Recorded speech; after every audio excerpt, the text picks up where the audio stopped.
let me just start this by saying how little both of us really give a shit about Kiss. That's a good place to start, isn't it? Yeah, it's just nothing. Like there are some riffs, like and they look cool. I watched that. There was like a two-part documentary on there recently about them and stuff, and it was like the Eagles documentary where two of the guys in the band were not allowed to participate. So you just get the Really? two, yeah, you just get like Gene Simmons and Paul Stanley giving you their version of what happened. Like, I mean, I can't deny that. Like a couple of songs from Destroyer and Dynasty, I like. I mean, I like them, but just this every time you just see the, let's call it the American equivalent of this nonsense that we're doing. There's every second, third conversation just seems to be about Kiss. Like when Kiss reformed to do that Psycho Circus thing, that Dublin was like the only place they didn't sell out. In fact, yeah, the tickets sold so poorly they cancelled the show. And you tell that to people like, well, Swedes or Americans, and they're just agog. You know, magog. That's a weird, I don't know. Like biblical now, sort of maybe phrase. someone can correct us on this, but in England, was there a Kiss mania in the 70s? Like, they didn't have like fucking Kiss ads on TV and shit like I that, don't did they? think so. I remember I had a friend who had a Kiss skateboard when we were kids because his parents brought it back from America, and we didn't really know what it was. We just thought it looked cool, and then it was just a sort of I don't know. I mean, I suppose what it was is that Kiss in the '70s Kiss thing, the show, that never really came to Europe that much. I mean, No, I don't think did Kiss really tour Europe in the '70s, late '70s. They must have toured a bit, but like because yeah, a bit. Iron Like Maiden supported them in '80 or yeah. '81, didn't they? But I think that that's like probably also part of the problem that big bands like them or Blue Oyster Cult always came over to Europe without their big amazing show. Like they had this reputation, all these live albums that were based on this amazing laser show in BOC's kind of case, Hmm. and you couldn't bring it over to England or whatever. So they used to just come over and had loads of underwhelming concerts. Well, I mean, And Alive 2, or was it Alive 3? God, it's even that, I don't know. Alive 2, that's a great live record, that Kiss live record, the second one. Well, or maybe it's not the second one. Why is it called Alive 2? We're going to get slaughtered in the comments if there's any Kiss fans watching. But like, it's that's a great record, but even still, there's just something about, like, I was always preferred AC/DC, always, you know. yeah, well, like I don't think there's any comparison in terms of songwriting, really, is there? Like AC/DC literally have fucking albums and albums of amazing songs. Like whereas Kiss, like if there was a 24 track best of Kiss, there would be a lot of duds on it. And I Well, like some of the like shit stuff from the 80s, like Let's Put the X Back in yeah, Sex or whatever. and But all night. That came up randomly on my Spotify earlier, and it was like, just I think Gene Simmons was off trying to be like a movie star or something, wasn't he? Just left Paul Stanley drive yeah. the train, and it's amazing. The videos from that period are amazing. Let's Put the X in Sex, and they're It's, just it's kind of weird as well because like whenever you think about it from nowadays point of view, you think like, oh, Unmasked, the time that they were unmasked, that lasted for fucking 10 years, like, yeah. of But them making like, but their their biggest e-boy records. but their biggest hit over here was like Crazy Nights, and that's like 1988 or something, isn't it? Or is it Yep. 87 And even? like I think they were on the Irish charts for the song they did for Bill and Ted's Bogus Journey. It was like an Argent cover, God Gave Yeah. Rock and Roll to You. So And then they did two parts of that, which I found out today because I tried to listen to the album. What's the album with the kind of silver underside of a? It has Unholy on it. Hop in the Um, Shade, is it or something? I no, think, that's 89. 89. That's the one with the Sphinx on it. Animalized? No, not Animalized. It Frodo from Einherjar would kill me now. Many a night I sat laughing at him, watching, pretending to do Kiss fucking things on tour. He's This is like, like I me. Kiss. This is I'm like gonna. my relationship with you. Off camera, all he wants to talk about is rat. Or if you get messages during the day, it's him sending you rat messages. Or oh, look at rat. Look at this guy from rat. This is what he looks like. Hey, fucking the early Rat, like it's fucking great. That first EP, Out of the Cellar. I mean, there's some killer riffs and the tone, the fucking Crosby and fucking DeMartini. That's the tone of You're in Love and all that kind of stuff. Body Talk. That's fucking almost like speed metal. Yeah, well, But having definitely. said that, I did find myself last night watching Loverboy live on a cruise ship. Why was I doing that? Do you have any answer? You know, me and you have been on those kind of cruises. They're just sort of like, I think that they have one for everything. Like, you know, there's probably like an apprentice carpenter's cruise. You know. But the thing I like about, I mean, I guess it's a morbid fascination. It's a bit like slowing down for a car crash. And some bands come out of that, and you realize like, oh, there wasn't a crash; it was just a little scraping of the hubcap or whatever you would call it. And others are like full on. It's just because the aging process can be not so. It can be a cruel thing. And to Loverboy, well, I mean, you know, however, you know, I'm just curious to look at them and look at the crowd. And if people have come here for thrash metal conversation, they're getting Loverboy, and you know. Quite mystical though idea, isn't it? As in someone going to see King Cobra and Loverboy, like, and like those bands being popular enough in America to go and play in Wyoming and like at state fairs and stuff. Like, yeah, I love the King Cobra, the first gig in like 20 years, and Johnny Rod just running around the stage like he's wearing a sort of like you know, one of those kind of fat suits or something. It's absolutely amazing. He's just like a rock and roll treasure. Like, if anybody is watching this, please follow him on Facebook. He's just going to the bottle shop and getting himself bottles of vodka and pizza and Jack Daniels, Austin Powers quotes like "Shag It, Baby" and things like that. So, and drinking Jack Daniels and playing bass along to Black Sabbath in his room and stuff and headbanging and I mean, look, why not? Amazing. Like, I think that's what he's always been about. Like, you know, that's just his.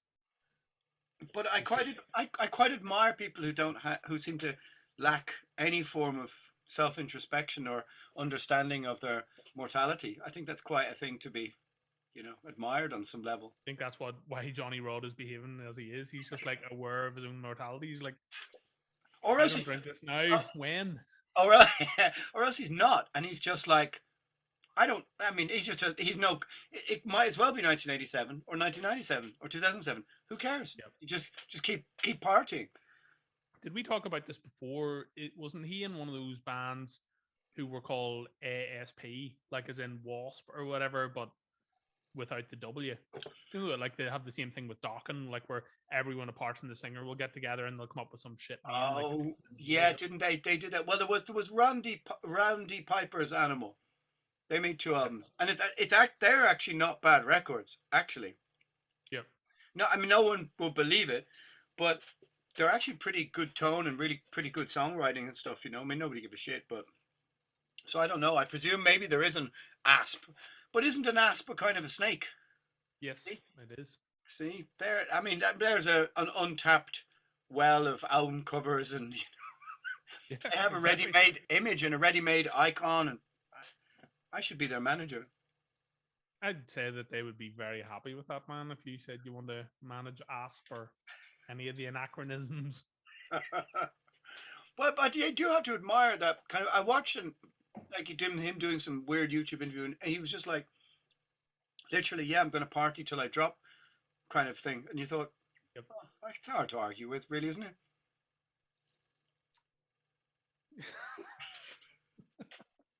He's an inspirational character for us all, man. Yeah, well, that's absolutely sure. Absolutely true. So we're going to try and have some sort of theme to this chat and have it a bit less wandering, because admittedly last time I produced some like conversational prompts, you know, a bit haphazard and a bit chaotic, but you know, conversational prompts. But what was the question that we agreed on? Because Disastrous follow-ups was what we were talking about, wasn't it? Disastrous follow-ups or the most blatant misguided direction changes. They're kind of 2 different things, aren't they? Well, they can be frequently the same thing, you know, where it's just like not necessarily that the album before it had to be some sort of unbelievably amazing album, you know, but it's right. Like, okay. If the album before it was kind of, you know, keeping the train on the tracks, and then this album dynamited the railway tracks, like, you know. Right. Yeah. So what way we're going to do it? You pick one, and then I'll pick one, and then but while you're picking yours, I'm just going to think about what would Johnny Rod's response be, or what would Johnny Rod do. In fact, Johnny Rod wouldn't be. I think he would just be endlessly positive. I think that all the albums that we're going to talk about, he would like them. Yeah. You know, he'd be like, that was killer, man. Killer. And I also don't think he'd be doing a Zoom. Killer bass tone on that record, bro. Well, I like the way I like his footage on Sweden Rock where he goes, and they just stop playing. King Cobra, and he just goes some shit I used to do, and he tries to sing Wild Child and plays the bass, and they just stop in the middle to just play Wasp songs. And then they have a song called "The Ballad of Johnny Rod." Yep. I mean, it's called Johnny Rod because loads of people said he had a massive dick. That's why he called himself Johnny Rod. Look. that I did not know. There you go. Well, if you had to assume, why do you think he gave himself the nickname Johnny Rod? Because he wanted people to think he was a big dick. I suppose it would have been because maybe he was in the Rods, but he wasn't. So Johnny Rod, I mean steel rod, something rod of iron. Has it got? It's got. There's a couple of different ways it could go, but now that you say that, that sort of makes sense. All right, okay. Anyway, go on. What's your first?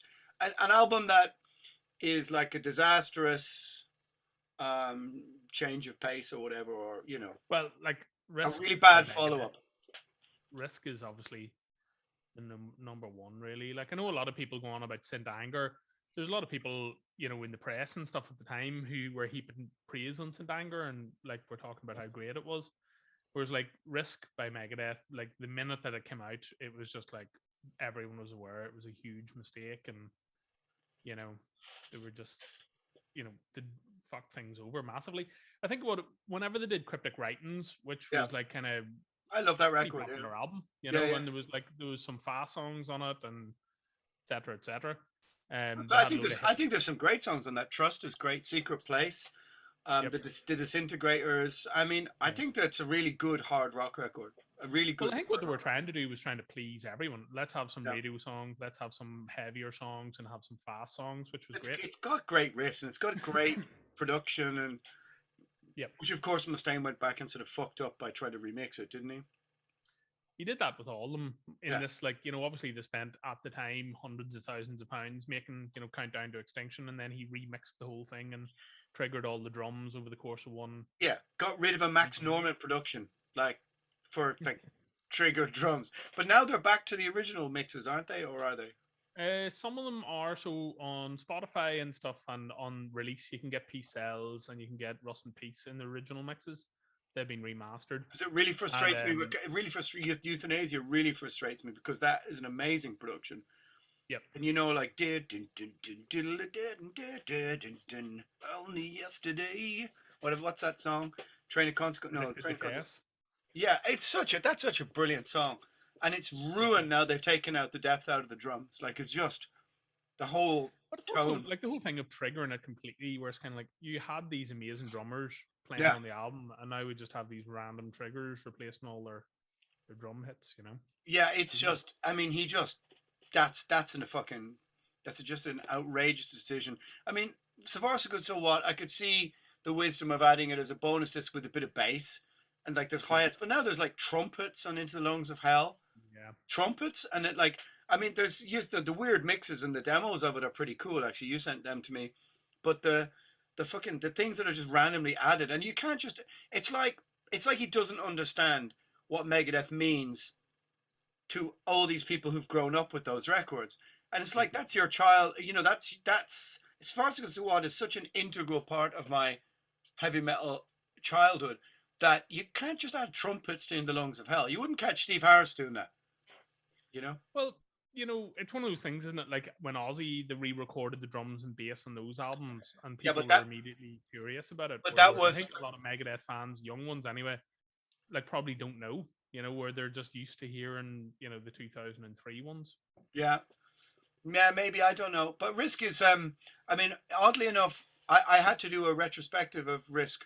Or of Megadeth for Zero Tolerance magazine, and I had to go and listen to Risk again. Yeah. And oddly enough, it reminded me. For some reason, I'd been watching some footage of the Libertines or something. I don't know. I sometimes watching bands playing lately. It just comes up on my algorithm, and I just look at it because I want to see is it a full crowd? Is it restrictions? I'm just curious to see what's been going on with some bands. I don't give a shit about the Libertines, but it led me to click on. For no reason other than masochism, a live studio session of Republica. Remember that? What's up, ready to go? Lovely. Horrible, horrible piece of shit band. Yeah. But that original, that like the actual original song reminds me of what Megadeth were trying to do with Risk, like trying But to I be think like that almost. was the intention. Like they were definitely trying to, you know, somehow kind of fucking tap into some sort of electronic sound. And funny enough, we were talking about the 2004 remasters. Mm, Whenever they did it, Risk, they took a lot of the sampling and like all that kind of stuff out of the record and tried yeah, to distort up the guitars in an attempt to try and heavy it up. But of course. and they changed the artwork on the cover and stuff. But yeah, like I think like part of the problem, obviously, the songs were crap for a Yeah, starter, and like have their lead songs being stuff like Crush 'Em, Crush where they 'Em's were awful. hoping, you know, Yeah, to have like big success in America with like sports anthems and stuff. yeah, yeah. But that big success with that is still a massive step down from having a #2 album, you know. So But I still think Cryptic Writings probably must have sold 2 million copies or 1.5 million or yeah, something. and like they did really well, and I think that's what brought them to where they made Risk was it did so well on radio, and they were getting so close to having like very mainstream success, Mm. and then obviously they just fucking jumped the shark in an unbelievable manner, really. That's exactly what they did, because it's like I think they'd reached their sort of peak a couple of years from Contact to Extinction through Euthanasia to Cryptic Writings within their own big metal fan base. They were having hits and reaching a little bit into the mainstream, but then this attempt to jump completely and leave behind all the things you were, but you're Yep. called Megadeth. You know, And Blur. around that time, they were saying that if they could, they would have changed their name, and they're like Yeah, talking about how yeah, limiting their name is, and they all had like the worst haircuts of all time. You know, whenever Metallica all got their haircut, you're like, yeah. ooh. Whereas like whenever Megadeth did it, you're like, they look like members of Toto, look, you know. Yeah, there was much sort of, there was a lot of beige on stage and a lot of sort of like, I watched Woodstock '99 maybe or Yeah. '98 Megadeth, and it's all very, they look a bit like, I don't know, Counting Crows or something, or I don't know. They don't look grunge. They don't look like hip electronic. They're not wearing eyeliner and stuff, which is kind of okay, but they just look like they've come from a sort of like sort of DIY class or something. Like they're all sort of substitute geography teachers or something, you know?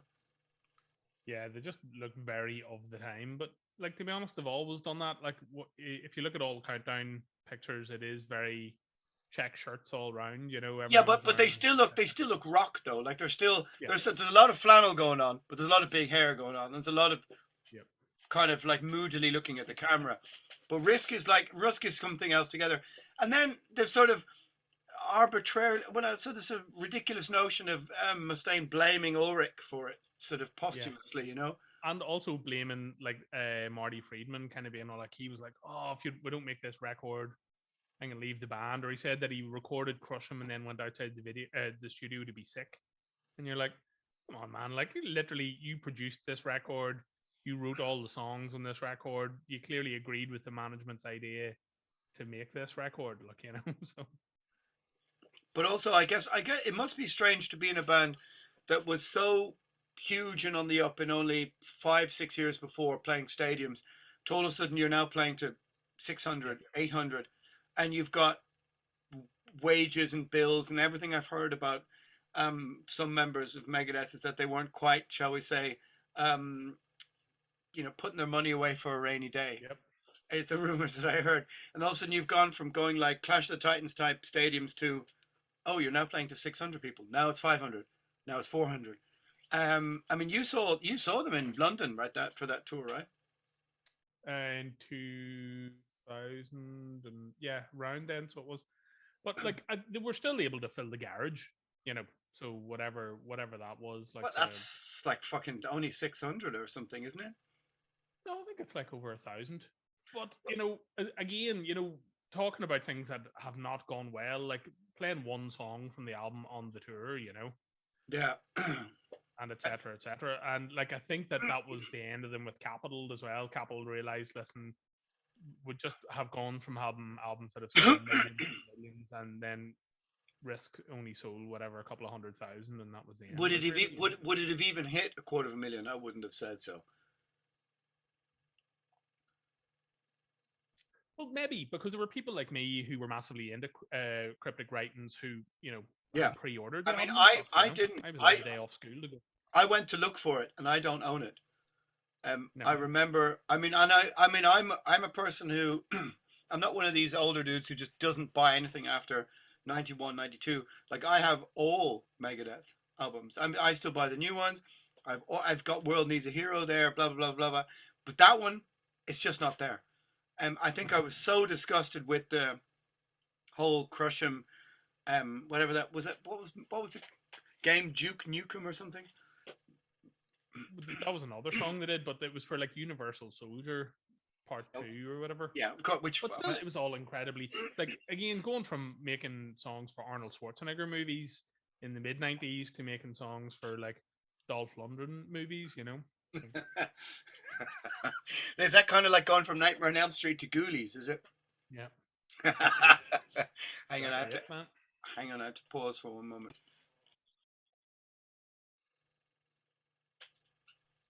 Right. So my first choice is, I mean, it's so predictable, and I imagine every fucking Sea of Tranquility shout out. Is that what people do now? Do they say shout out after they do shout outs? Is that what young people do? Oh no, they're not young. They're well, we're not young either. So anyway, so they often, I think that this is like Celtic Frost, Cold Lake.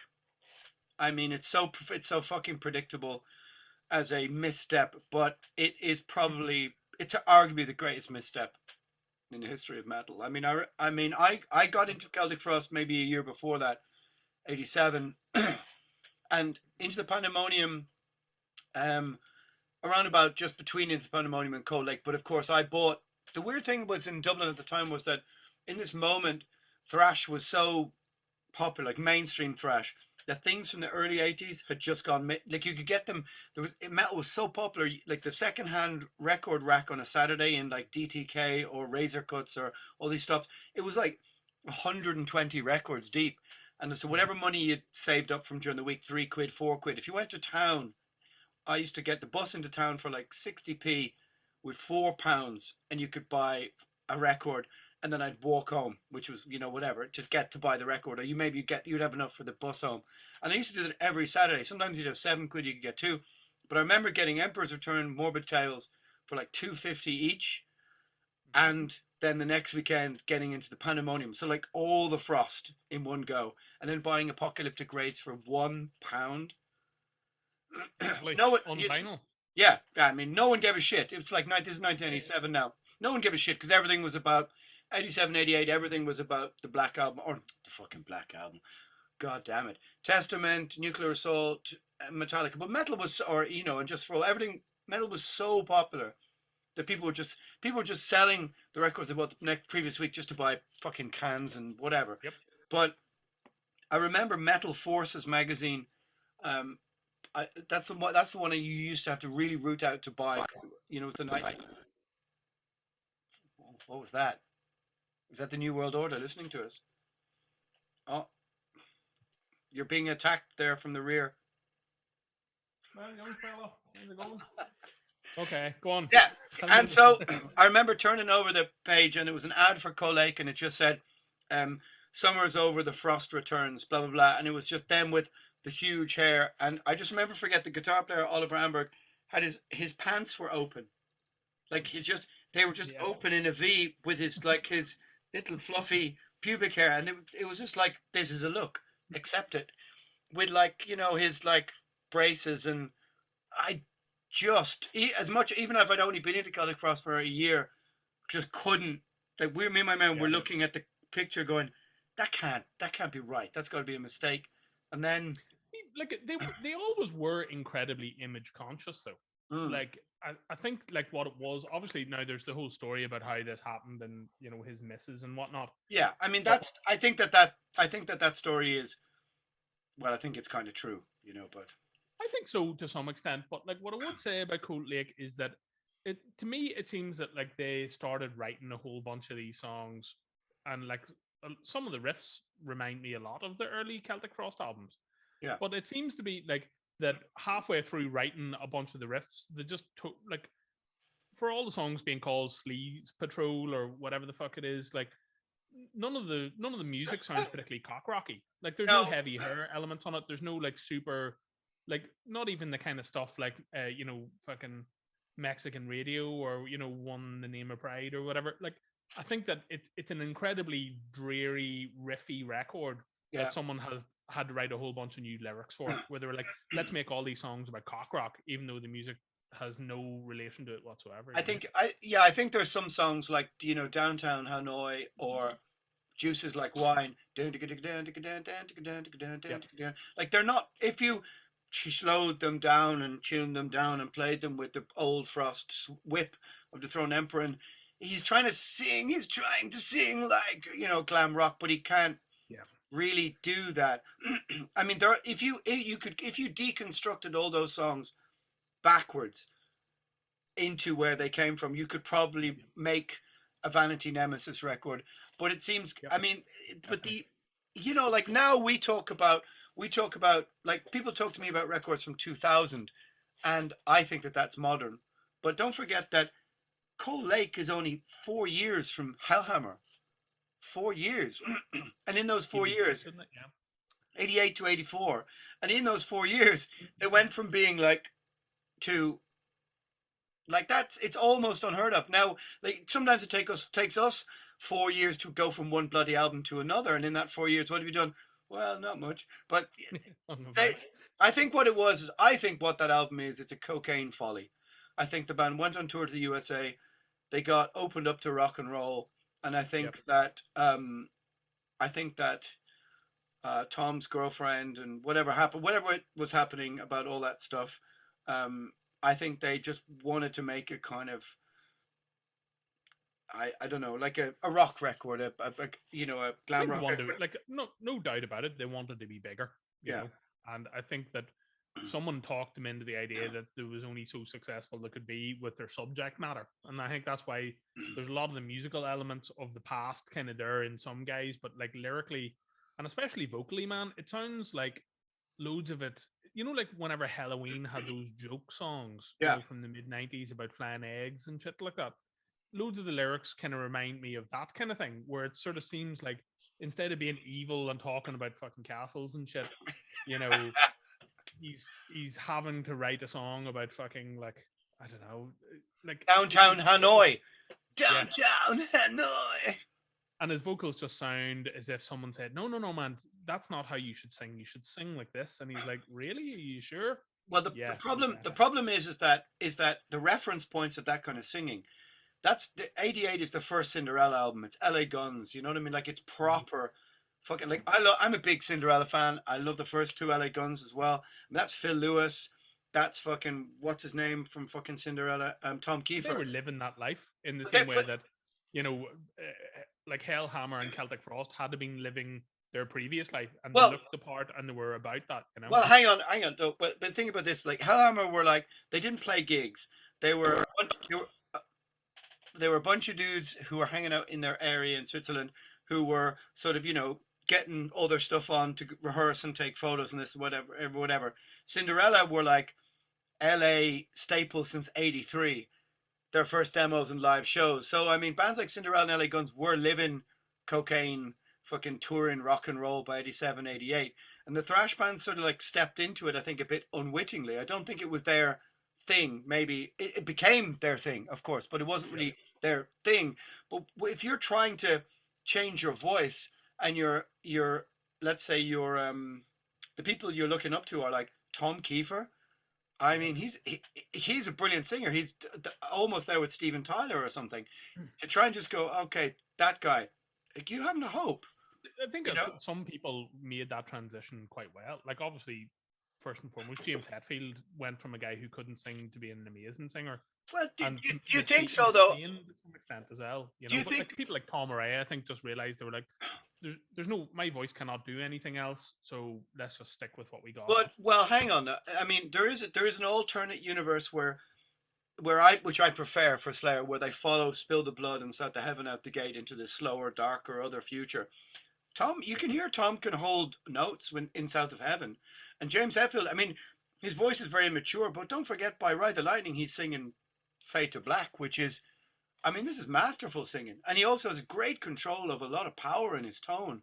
I mean, okay, Kill 'Em All, he's a bit yelpy, but he's still got a lot of force. But by in 1 year, I mean, this like this brutal tone that he's doing on Fight Fire with Fire. I mean, I think the vocals are brilliant. And by Master Puppets, Welcome Home or something. Yeah, I love his vocals on Master of Puppets, but I think that it's only really whenever you get into the 90s that he starts having a really, really massive singing voice, and he's one of those dudes now who has a big, massive, like his voice is capable of doing anything really. I mean, I think his control of aggression in Master Puppets is masterful.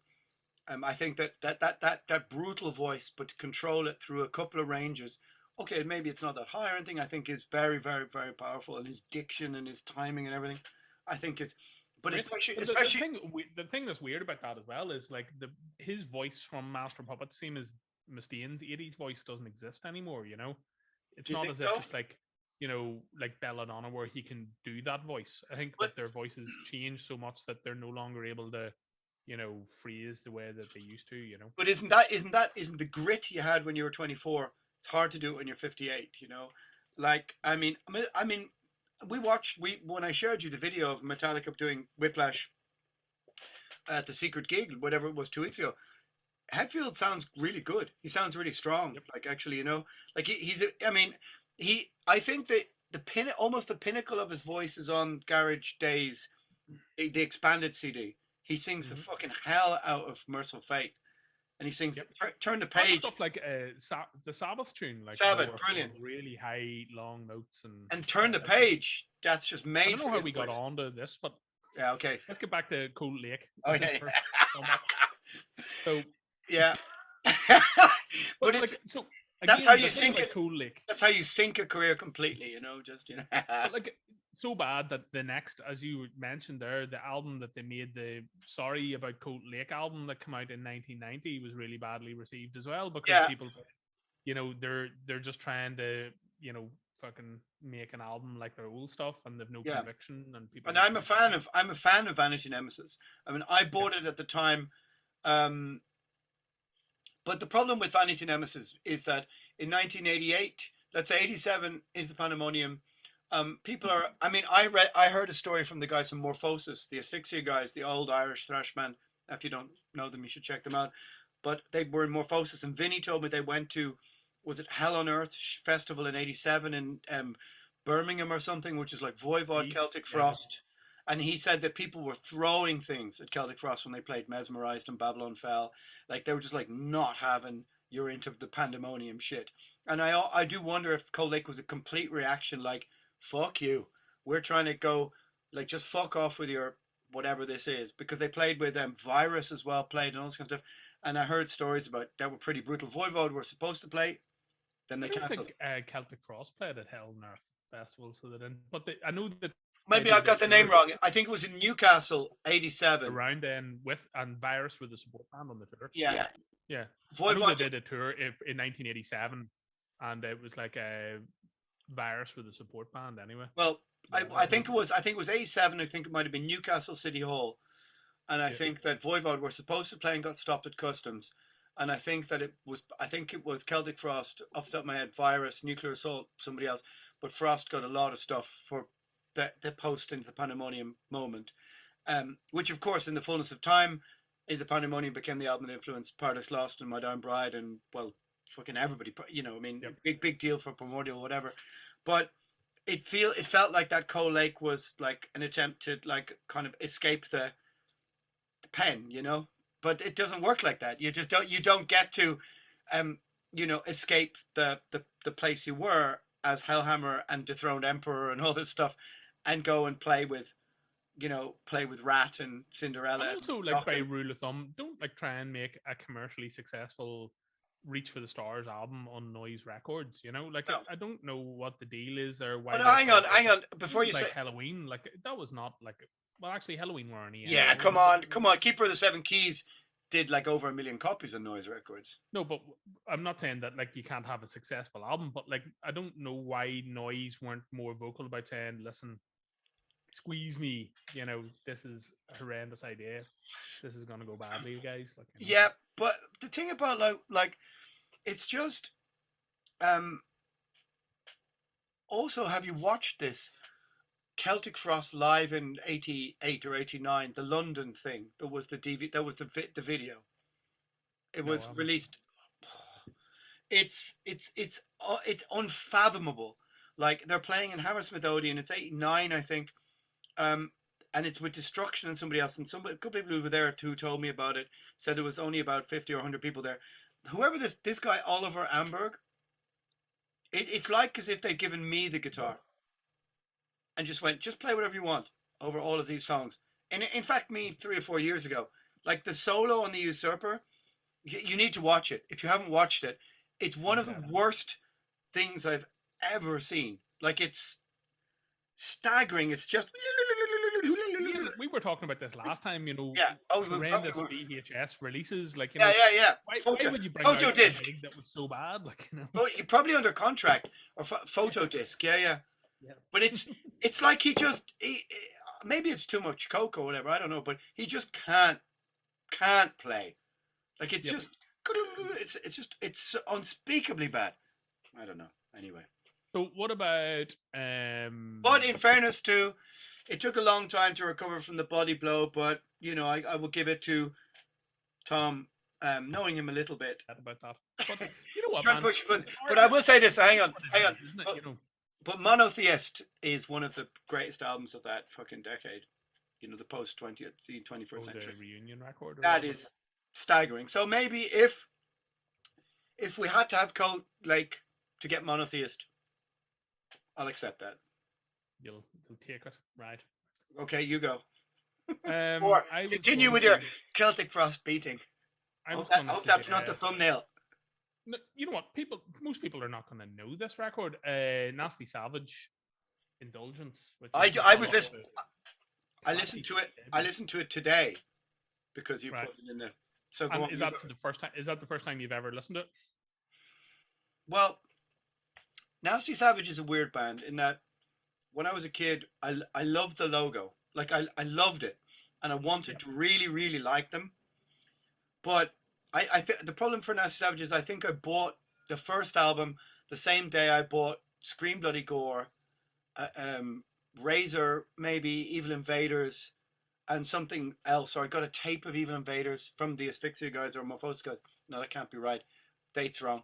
Anyway, I don't remember. I remember I brought home the first Nasty Savage on the same day as some other records that just were like, might have been Persecution Mania or something, and just went, ugh. And they're a band they kind of just passed me by completely. But I tried to listen to Indulgence today and place it in their discography, and it's a very strange record. What, like the cover is dog shit, but what are they? What's going on? Like, I don't know. Like, we were huge fans of the first record, and like it's the album really that people talk about, you know. Yeah. Generally in their career, like obviously they've got other albums and did a whole bunch of stuff, but which one? Well, where is Penetration Point in the discussion? That's Penetration Point's the third album, so this is the one between the first album and Penetration Point. Really? I thought it was the other way around. Like, Penetration Point was kind of a bit of a comeback because, like, you know, there were better songs. They did a whole bunch of touring behind it with the RI and stuff, so they were around a lot. But this album, I had that the wrong way around. I had Indulgence as the disappointment after Penetration Point. No, so like the first album, as I said, was really well received, and because it was, you know, that 1985 before the 86 explosion kind of thing. So like there's a whole bunch of records from around then, like the first Metal Church album, where, you know, it's more like aggressive metal than thrash metal or anything, you know. But anyway, this album kind of got caught up in the whole thrash shooting match, so it's full of double kicks and just full of really badly written songs. And there's a whole bunch of songs on this album, like the Indulgence record, that were on their demos and stuff that didn't make it on the first album. So it's nearly as if they had to go back and start reading the demos for songs to make this record, you know? My impression of listening to it today for the first time, well, I mean, since the 80s, was from a very, very tiny guitar tone, huge backward snare, and vocals that are just way over the top. But is it trying to be sort of like, I remember like Death Row. I love Death Row, and they made this third album. Is it Deception Ignored, the very technical one, which I listened back to a week ago and I quite enjoyed. But for some reason, I had Nasty Savage with these stupid faux Salvador Dali covers. I had them filed under trying to be technical, and then I listened to it today and went, "This isn't technical at all. This sounds like it's full of like weird Rush type riffs." But the you know, drummer like, is like, it doesn't have any flow to it, you know. no. But yeah, as I said, one of those bands that, like the whole, I guess a lot of the bands that we're going to talk about here, it was kind of discovering a brilliant band on their debut album. Oh my god, this is fantastic! Yeah, and then that immediately sort of, you know, next album you're expecting something good and it being just a total whitewash. Well, then what's the second? What's the second album then? That is the second album. Second album's Indulgence. Oh, right. Third album is Penetration Point. Okay, right. So then I'm wrong. I thought you were saying there was a second album between the first and Indulgence. Oh, that makes it even worse. Yeah. So wow. Pretty disappointing. And like again, how do they go from? How do they justify the Salvador Dali eye on a fucking Horizon bullshit cover, and going from like breaking a TV over your head, fucking covered in blood stuff, you know? I don't know, and that's the weird thing for a band that like were kind of so into their image, and like, you know, they had pretty serious Slayer type stage gear, you know, kind of like Omen or whatever back in 1985. You know, those kind of leather tunics, kind of like Destructor with the little neckerchiefs and stuff. Yep. Yeah. But for a band who were so much about that, they like fucking all their album covers were awful, and you know. Was the logo good or was it good? I liked the first album. I was looking at it earlier. Actually, I should have fucking dragged it out there. I loved the logo. That's what made me buy the first album, because I was bang into this sort of 85, 86. I wanted to hear sort of. I thought maybe when I bought it, you know, there was like Death, Carnivore, Rigor Mortis, Possessed kind of thing. I thought, this must be the missing link between Scream Bloody Gore and Seven Churches or something. Yeah, it's very traditional though, and like that again, I think that's the reason why the self-titled first album is so good, and same as Metal Church, just a really like a kind of Judas Priest reaction record where they're like, wow, let's just make an aggressive metal record, you know. Tell your story about having a TV from Ronnie in your. We went to go and see them playing at Keep It True years and years ago, and Nasty Ronnie was doing his thing. He was wearing a pair. Explain his thing for anybody who doesn't understand. So like he takes a TV and checks the TV to make sure that it's sound. This is what, because we said to Ollie, we said, man, what's the deal with the TV? Is it like, you know, you have to, you know, you have to take all the innards out of the TV? And he's like, no, he just checks the TV, makes sure it's okay, grand. And then he brings the TV on stage with him and starts headbutting the TV, and he throws it in the air and gives it a header and jumps on it and does all, because you know they're wrestlers and stuff. So that was their shtick. And then at the end of the night, we got to take the bloody TV back home with us, which you still have. Yeah. And was this some social commentary about the influence of modern technology over? No, I think it was just like, just wanted to whenever you hear about those things like where Motörhead or the Plasmatics are going to destroy a car with hammers. Yeah. Like as a promotional gimmick or whatever, you're just like, okay, cool. And it was the same thing with Nasty Savage. They were just like, let's destroy this TV because. Well, that's cool. See, that's the kind of thing that in 1987, 88 would have put me off Nasty Savage. I never would have thought that was cool. Even I was a dickhead like that. Even when I was 13, 14, I would have been like, no. What, you're going to destroy a TV, right? You obviously can't be a serious Satanist. So I'm but like, did you not think the Plasmatics were cool for doing that, or Motörhead were cool for doing that? You know. Well, Motörhead never really did that, but the Plasmatics definitely did. I would admit to not knowing the Plasmatics much more than a few pictures and a few songs in 1987, 88. It's only in the last few decades, well, this century, that I started to buy all the Plasmatics albums. I only knew Wendy O. Williams from the birthday party Motörhead thing and the Yep. single. And I, well, in fairness, when you're a kid, unless you know someone who has a fucking record to give to you, you just don't know it. And like, I loved Wasp when I was a kid. If someone had given me Coupe de Gras or Coupe de Grace or whatever, I would have loved it because it is Yep. fucking brilliant. Like, but it's only in the last couple of years that I've started buying all the records and really. If only she'd have, it has nothing to do with anything. If she'd fucking hung in there for another couple of years, what she was would have come round again. You know that? Yep.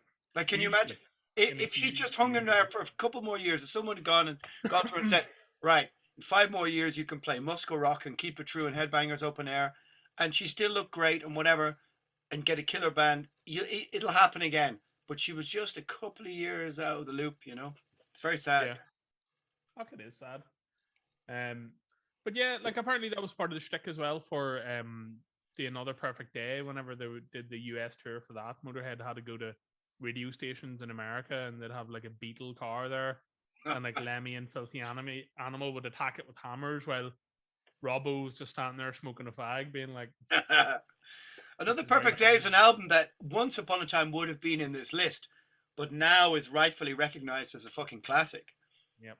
I think mean it's a fucking absolute stonewall classic Motörhead. Yeah, but like it definitely is, and like if anything, the fucking dud is Iron Fist, really, isn't it? Like, yeah, absolutely. I mean, Another Perfect Day is way better than Iron Fist. I mean, with the exception of 2 or 3 songs on Iron Fist, obviously Iron Fist, the title track, whatever it was, Lemmy Goes to the Pub, digga digga digga da, digga digga digga da, whatever that is. But Another Perfect Day, I mean, Dancing on Your Grave, Back at the Funny Farm, it's brilliant. It's absolutely really brilliant. Good record. Who's okay. got? What have you Whose got? goes it? What is my list? Where's my list? Well, I mean, seeing as we were listening to it when I first opened, shall we say, the Zoom Emporium, it's Danzig, Black Acid Devil. Like, what way? Like, I hadn't listened to it since the day it came out, and I played it as much as I could take today.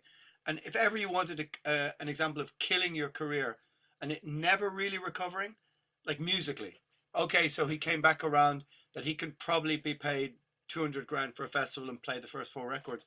But those first 4 records are 4 of the best rock records ever made, if you ask me. Like, absolutely stonewall. No, I won't hear an argument against those first 4 records. They're absolutely amazing.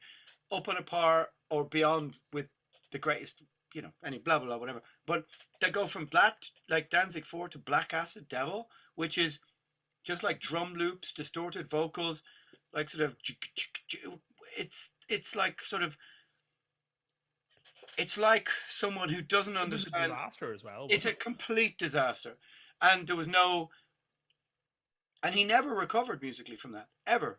Like, one of my best mates is like a huge Danzig fan, and he watches the movies, and like, he's went to go and meet him a bunch of times and do all that kind of stuff. And like he works in the gym, and in the gym he's always playing the first 4 Danzig records and the more recent ones. I've never heard this record ever until I just played it a bit too. No, I listened to it earlier to be like, I didn't even know that there was an album after Danzig 4, because I know that he made like this weird like sort of instrumental music. Oh yeah, Black Aria with a cool cover that everyone like, tried to like, but it's not very good. I kind of assumed that this was more of the same, but obviously it was just a thing where, they were fucking on top of the world in 1994, touring with Metallica, out, playing outdoor 30,000 people shows, having a massive career. You know what it sounds like to me? I think that year he fired Rick Rubin and he fired his whole band. John Christ, Chuck Biscuits, he fired everyone, and he just went into a studio with a drum machine, about 10 grams, and went, I'm fucking Glenn Danzig, I can fucking do this. 9 Inch Nails is popular, blah, blah, blah, Marilyn Manson is coming out, I can make a record like this.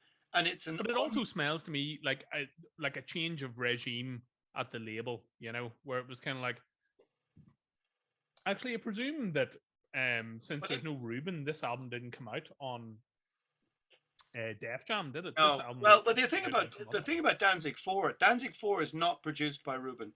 Ruben produces the first three.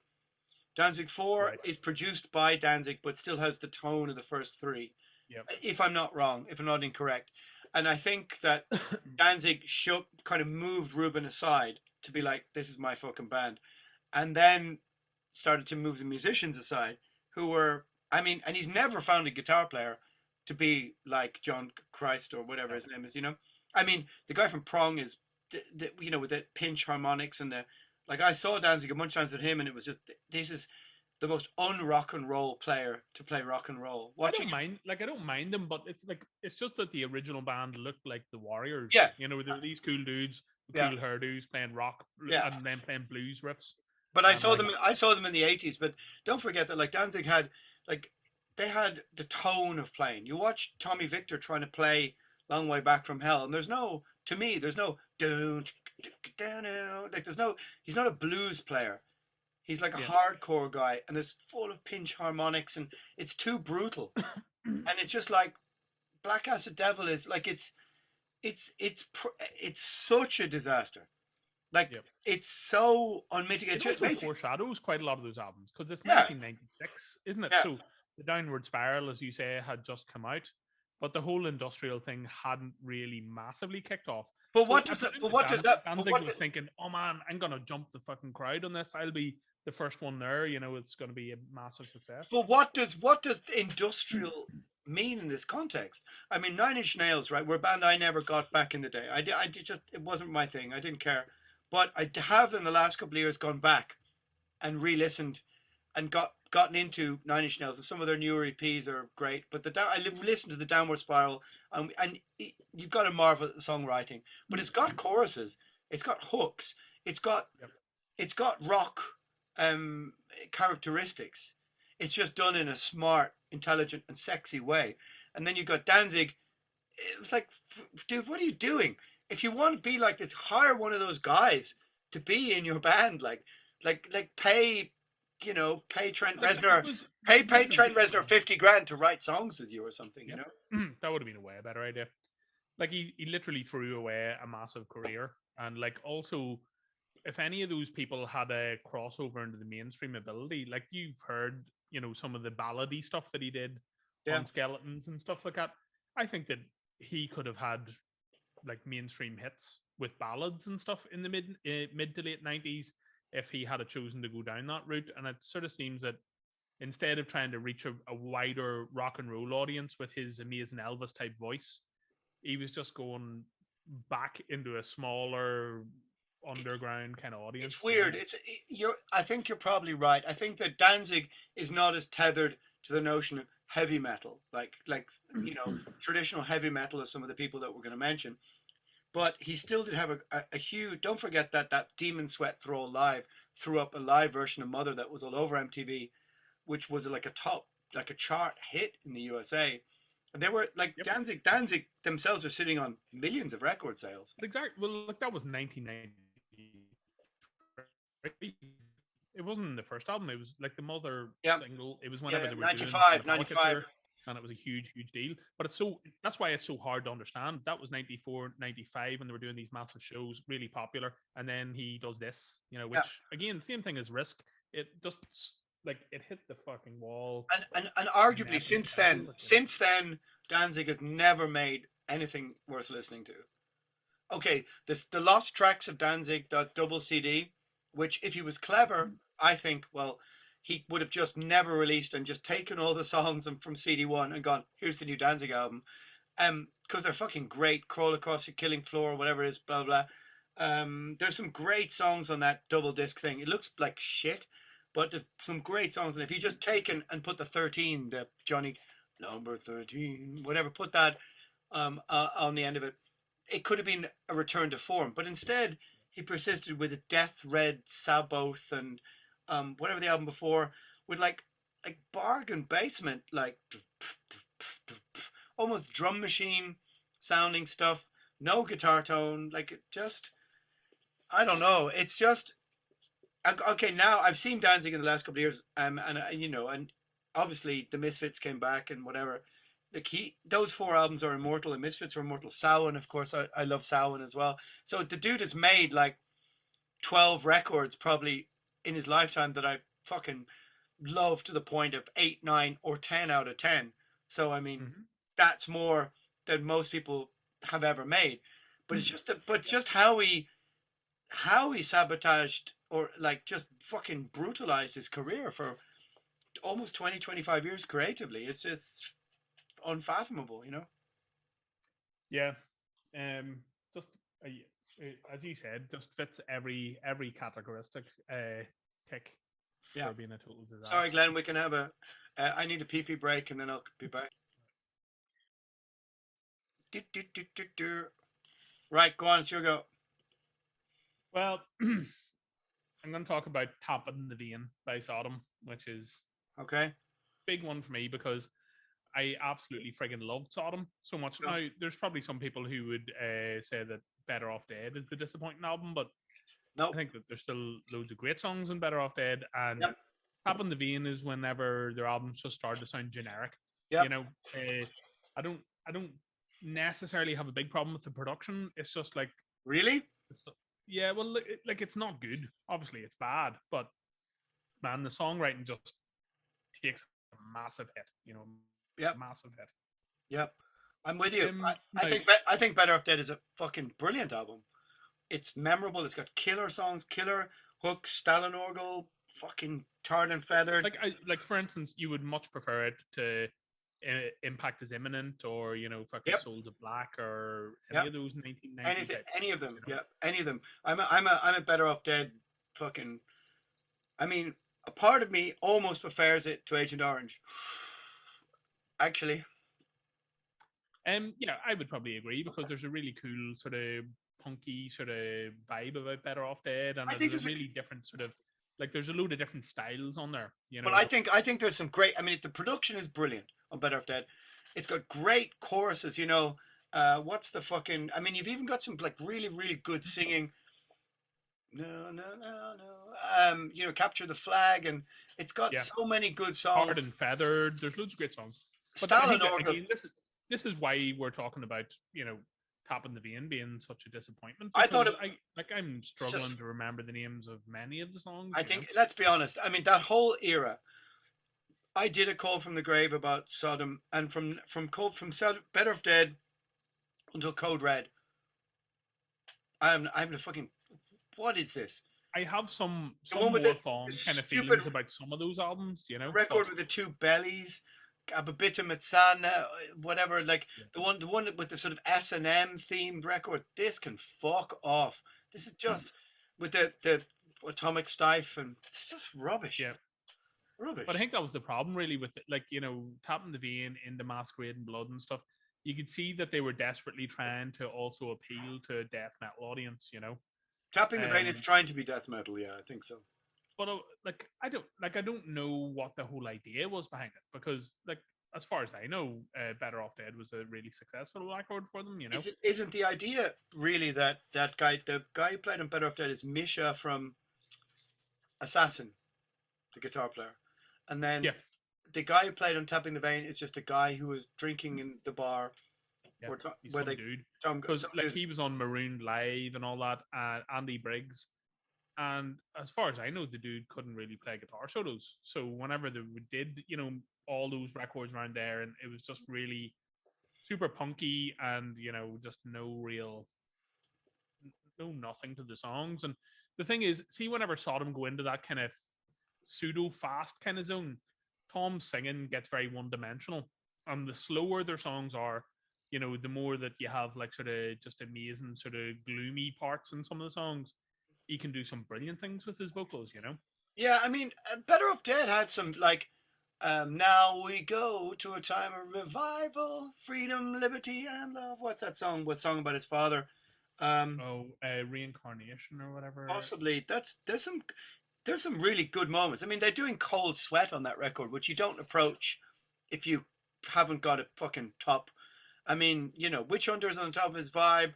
I mean, no, man, I agree with you completely. I think Better Off Dead is the thrash metal kids ignore this album at their peril, because I think it's got a fucking. I think it's just got great songwriting, and the I would tank, say you're right definitely great about like choruses. Victor.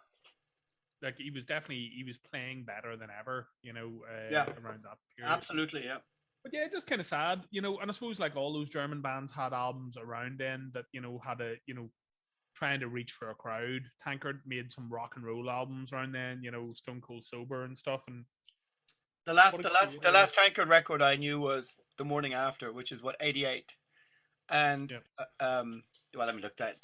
They were never my band, but yeah. I liked Chemical Invasion and stuff like that, but I never bought a Tankard record after 1988, so No, but like I think you know I what I have mean. no Is idea. like it's like that post Black Album landscape of trying to find you're going to try and appeal to the super aggressive people who are really into whatever Arise or whatever is going on at that time, or you're going to try and go super commercial. Mm. So and like I suppose like Kreator and stuff like all those bands kind of had that sort of early '90s, mid '90s kind of period of being like we don't They really did. know what to do after 1992. They did. I mean, I remember having a conversation with Millet. Primordial played with Immortal in Essen in 2000, and Kreator used to rehearse underneath the Zecher Carl, I think, at the time, and was just met Millet, and was a big deal because like Kreator, childhood band or whatever, and we had a big Yeah. long chat, and I remember I met him a couple of years, 2 or 3 years later, and they were down to playing to like 200-300 people in Dublin, and I just said I remember having this chat, and I go on like, man, I mean, I like what's the goth record, Outcast. Yeah, and Like then I the said to road. him, this is, I mean, but that still had good songs on it. It still had good choruses, good songs. Now I think it was a little bit, somewhat misguided, but I remember he never forget. He said to me, he goes, man, I've been Kreator since I was 15 years old, and been able to do this since I was 16, 17. I'm Yep. What the fuck do I know? I'm not going to just go. Psh. And I think that that's the thing, the beauty and the trap of being heavy metal is that the beauty of the people who like it is that they take ownership of a band's logo. Hmm. But and that's beautiful because metal fans are so so passionate about it. It sounds like a cliche, but you know what I mean. But the fact that sometimes are unwilling to go, all right, you know what, these next 2 3 records are not for me. I'll come back in on the timeline in 10 years. You know what I mean? Yep. So like say Tiamat, or I don't know, Catatonia, whatever. Maybe there's a few albums you don't like in the middle, but metal fans, the beauty of it, and the other thing is they take everything so personally. And I was talking to him, and he told me like, "Hey man, Coma Souls did 300,000, 350,000 copies. That album we're down to 30, 40. What the fuck are we gonna do?" And but he Golden said, records. yeah, but he said if I didn't make it, I couldn't make Violent Revolution. You go, okay, no problem for me. Yeah, and also, them coming to Dublin, they came to Dublin like 2 or 3 times on the Violent Revolution tour. Yeah. And as you said, the first time was in front of very few people, and the next time was more and stuff. But even the fact that they were able to come to Ireland to play gigs Well, but showed you that they their played international stand had totally changed on Violent Revolution. They'd played gone in from being they a played band in touring about Endurance, yeah. Germany, to Well, playing they all played in over. Endurance, which was only like 250 people. Yep. But if you think, But you know what, man? Like, they really deserve, and we've talked about this kind of thing before, but Kreator really deserve massive props for, like, it's not rebuilding the machine. It's like building a machine that is 10 times bigger than they ever were in the 80s. They're absolutely, really, totally, yeah.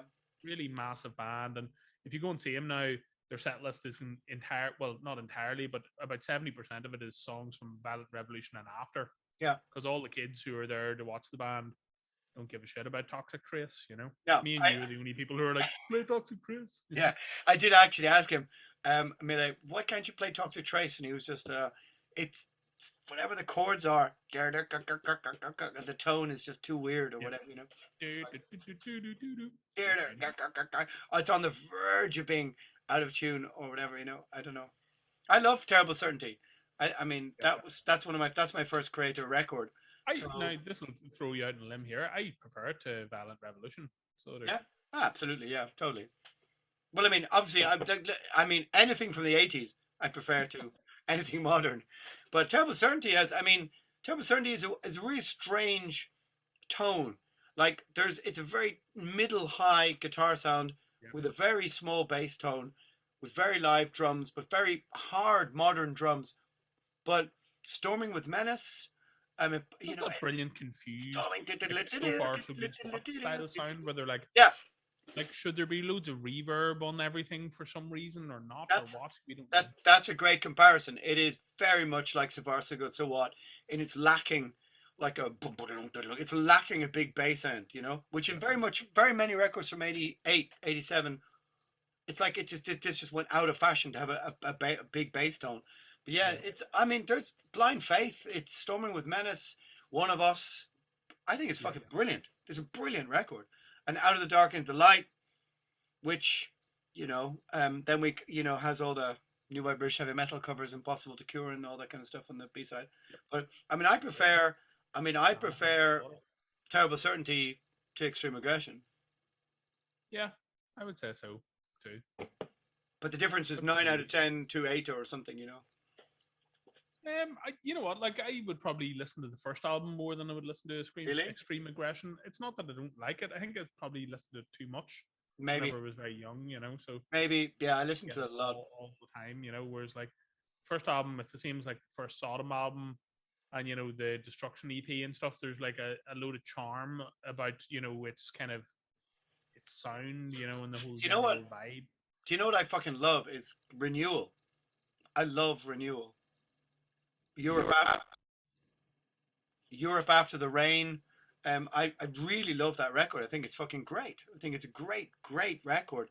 And that a lot of people don't really rate. You know, like I think there's certainly hints around then. Like you can see that he is probably a dude who would have been very capable of writing a Black Album or writing really, really mainstream rock songs, you know. Sure, which some of the new songs are.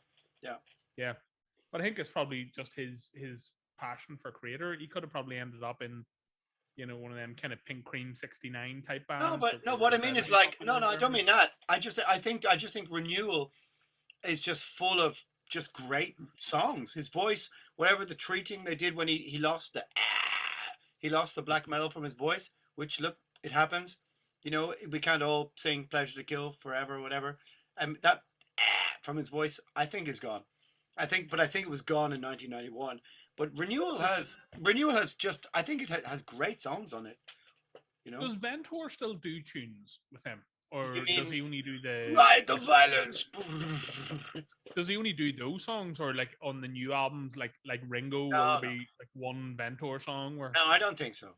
I mean, what's the last song? He didn't sing anything on Coma Souls, right? No, he didn't sing anything on Extreme Aggression. Terrible Certainty, does he sing a song? No.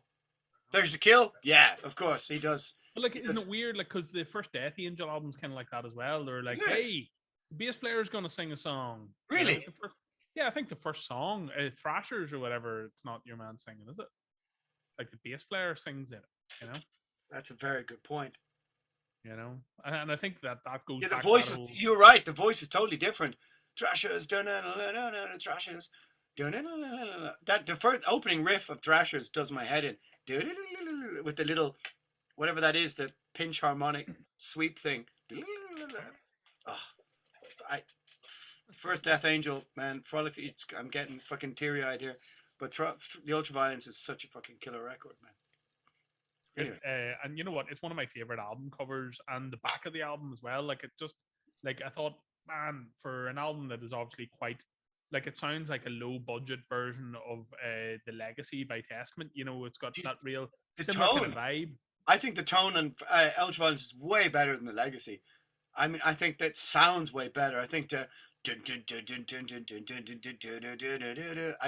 think it's got to be Bay Area top 10 records, like Ultraviolence. Top 10. Bay Area. Okay, Bay Area. It's your turn. Go on, hit me. Right. Hit me with your best shot.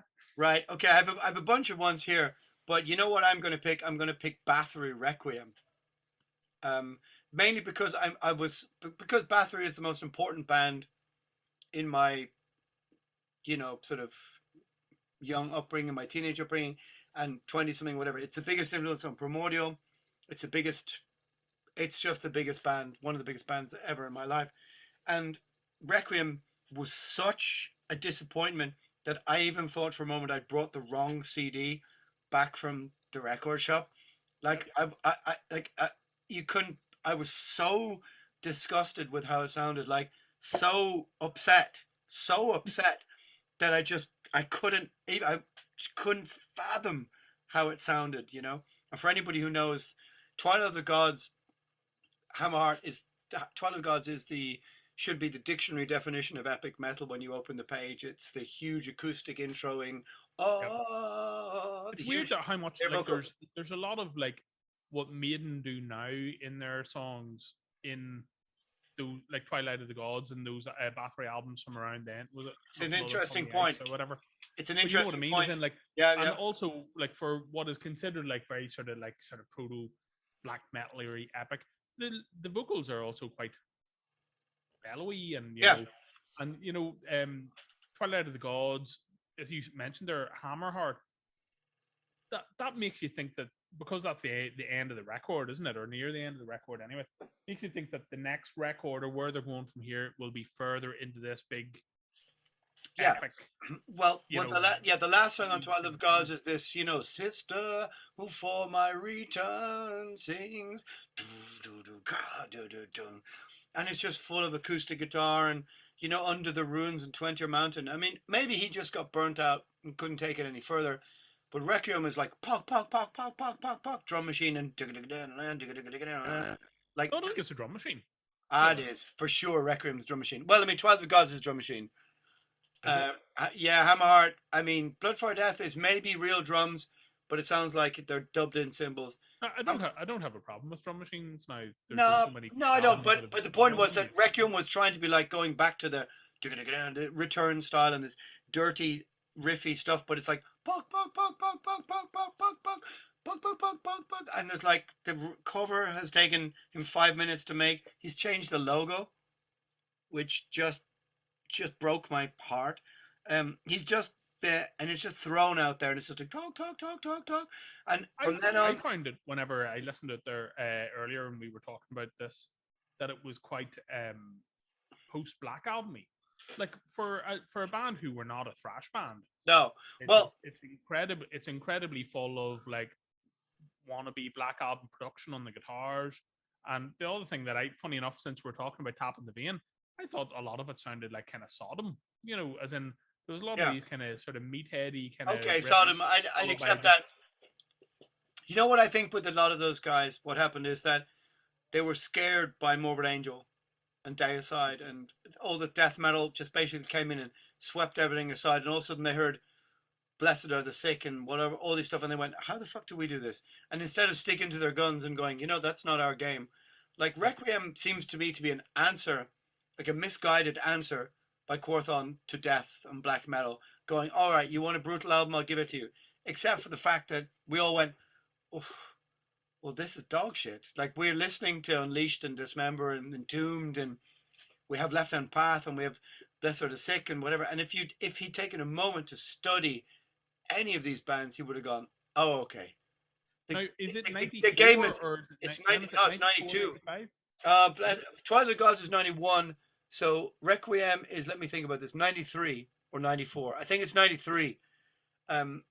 And so basically, I think what happened is he went, all right, fuck you, I'll give you a brutal record. But instead of actually studying the form and seeing how well the horses were doing or whatever, he just went, talk, talk, talk, talk, talk, talk, talk, talk, talk, talk. But I suppose the thing is as well, And the album after it, Octagon, is 5 times worse. This is one of the worst records ever made. This is the virtual 11 of Bathory's career. But is it not the kind of deal that like maybe there was a situation where Twilight of the Gods hadn't performed as well as they had hoped that it would have, and they were like, right, okay, it's time to try and do something. I'm not sure. Like a bit more commercial, and they might have thought, right, thrash is popular. You know what? Sometimes maybe the older people are, the more it can take a couple of years for something to catch on. Where they're like, oh, wait a minute, this is what people like. Maybe people want us to make some sort of justice for all attempt or whatever. Maybe. I mean, I can hear in Requiem, it's like he's heard vaguely of Morbid Angel and Death and Unleashed and Pestilence, but like it's been a couple of years in the Mayo, and he's had no one. He doesn't have anyone with him who plays the bass who goes, Nah, dude. Maybe like And also maybe the bass tone and stuff, it should be like that's of note of how horrendous the bass sounds on it. Like oh, it's it's just just abominable. And it makes Octagon, the album, which is a year or two later, sound like a fucking masterpiece. Like this but sound. also, is it not worth saying though, man? Like up until then, they had incorporated lots of, as you said, loads of sort of different vocal approaches and epic vocals. And the last album, Twilight of the Gods, had loads of keyboards on it, in Well, different no, it parts. doesn't have keyboards. There's lots of lots of layered vocals and lots of acoustic guitars, and then he's like blah, blah, blah, blah. Like yeah, he's just gone basically. Now, Yep. band, back to vocals, back to basics. But the thing is that he couldn't sing like in '84. Like that black metal was Yeah. gone. So it's like like this throaty What nothing. was it? The same label that it came out on? Was it? Oh yeah, yeah, it's Black Mark. It's the label run by his dad, the boss. It just, to be honest, like there's probably more. I mean, I'm looking at my list here, and you can see Morbid Angel, Illuvium, blah blah blah blah, whatever. I've got Trouble, Run to the Light. I've got Wolverine Blues. I've got a few other things, but because Bathory was so close to my heart that I couldn't not pick it as a misstep, even though I Yep. suppose fundamentally they were kind of done in 92, 93, 94. Bathory had been kind of left behind, and that's the sad story of when you talk to people who really knew him, in that he was a rock star in 87, 88, flying around the world, being fucking cool and gorgeous and hanging out with his cowboy boots and I'm sure fucking groupies and doing coke and whatever, but just never ever played a show. Like never got into playing live. And so by 93, 94, when everything had become about that other thing, he was making dog shit records and then staying at home, Yeah, but it was also like it's. waiting for the phone to ring. You know what I mean? And so he's a man who I think that if No, but someone, I think the European press had a lot to do with their success in the '80s and stuff, and I maybe, don't think they particularly got much notice from like either like sort of your metal forces or Crangs or anyone like no, that. no, they did. No, But it, that's not true. I mean, I have Kerrang in all my vinyls are 80s magazines I cut up and put them in the vinyls. There's 3-page Kerrang spreads from Undersigned the Black Mark and stuff. Like Bathory was this big. well, Don't forget, that's like sort of '85ish or no, whatever. no, 86 maybe. I mean, don't forget that the touring route that we became familiar with in the 90s didn't really exist in 83, 84, 85. It was big bands and like maybe small punk bands, but for a band like Bathory or like Sodom didn't even play in France until Persecution Mania, I think. Yeah. You know But what I if mean? you look at all those bands like Kreator, Sodom, etc., It took you the couldn't touring. like now. Fair enough. Half the VAR market didn't exist because it was the Iron Curtain, so people played in Yeah, West Germany sure, for but 20 shows, and then 1 or 2 shows in Belgium, one sure, show but in but it took whatever. it took those bands ages to even get to Italy, Spain, or Portugal, or Yep. or Greece or whatever. But so Bathory, the fact that they didn't play live wasn't a huge big deal. But by '92, when everything is about touring and through 93, 94, and Dynamo and festivals are happening and That's touring. what I was saying. Is in like if the press are going to be less in your favor, so that your good reviews, people are buying the albums. If you're not getting the same press due to the music scene changing, and Yeah, you were relying on yeah, and as we said before, there was bands like Annihilator and Overkill who just spent 10 years playing in Germany from 1990 to 2000, yeah, yeah. and that was the only reason their band existed was because they knew they could go to Germany and do a Yeah. tour. But also, I mean, Bathory got bad press because they made dog shit records. I mean, Requiem and Octagon are brutal records. Now, if they had been a killer touring band and had gone, all right, fuck you, we go back out on tour, and the fans had gone, okay, okay, they still kick ass playing The Return and On the Sign, and the new song sounds great because Corthon was never touring.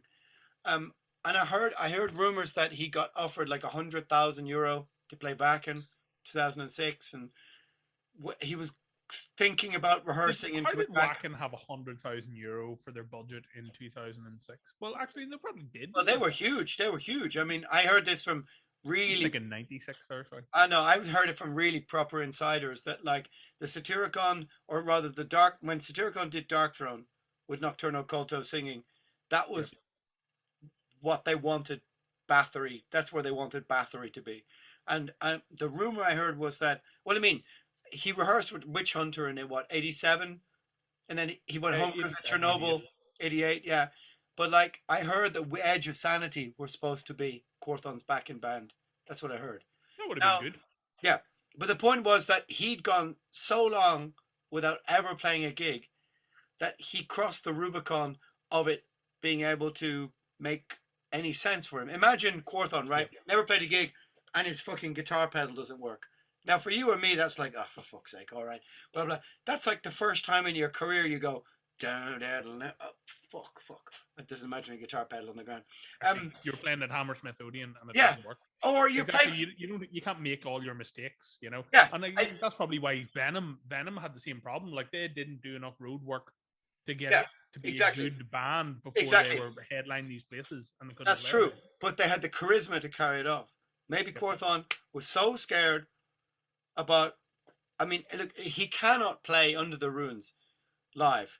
Like I tried it with Twilight of the Gods, and we just about did it, and I was just singing on my own. And Runa from Mayhem is one of the best guitar players I've ever played with, or there is in the modern scene. Super, just an amazing guitar player, amazing musician, and even he was like, "Holy shit! To Enter Your Mountain is like what, an 8-finger sweep? Is this really Quorthon?" I think it's his guitar teacher, and we were sitting there going, "Do you think it's his? Do you really think is it his guitar teacher?" He goes, "Well, man, after this, he went like, how did he go from like sweeping acoustic guitar, Ingve style, to like, I don't know." Anyway, The advantages of being a studio musician, man. well, So, I am going to talk about the third Skid Row album, Subhuman Race. Do you know it? What do you know of it? Or I file it along with the third Crimson Glory album. yeah, As in, like I'm a Skid Row fan. First two, I think Slave to the Grind is a great record. I think the first record is a great rock record. The third one, I mean, is it? It's there with the third Warrant album, and is it?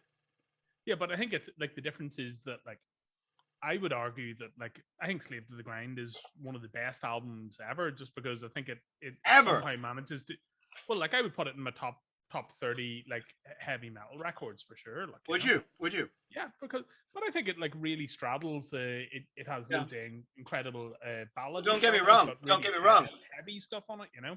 Don't get me wrong. I think it's a great record. I'm just trying to wonder where it would be. You know. But Well, certainly, I would put it at the top of the heavy hair, or like even her metal. Like I think it's as good as the best Guns N' Roses record, and better than most of the bands underneath them. Really, you know. But well, the other thing about it is it was yeah, an I could successful agree album, with that. I could agree with that. Yeah. It went really really well for them, and it turned Skid Row from being a band who were going around supporting Aussie to a band who are going around with Pantera supporting them. Playing ice hockey halls and shit like that. So that's why Subhuman Race is such a alarm bell, because they had ample time. Slave to the Grind came out 91, and Subhuman Race came out in 95 or 96. So they'd spent, What, really? yeah, they It spent took like that long making. Wow. spent way too long Holy working on shit. it, and just the music scene had changed so much. So This that is what, they were obviously trying to make a heavy album. They thought they were making some sort of Pantera style competitive alternative Alice in Chains type record, and it was just this is why I don't. This is why I'm. This is why when you put this on your list, the first time I listened to it was 2 days ago. That's the first time I've ever even heard of this record. Like, it was like I talk about like disappointment, because a band, again going back to Well, Slave were to the you Grind, disappointed in '95 by this? yeah, because Really? like, and same with like some other stuff around then, like Ugly Kid Joe, Motel California, and stuff. It was like, but you know what I mean. It's kind of like Hang on, wait. Let me just process that. You were disappointed with an Ugly Kid Joe record. Yeah, well, like what age was I in 1995? 13.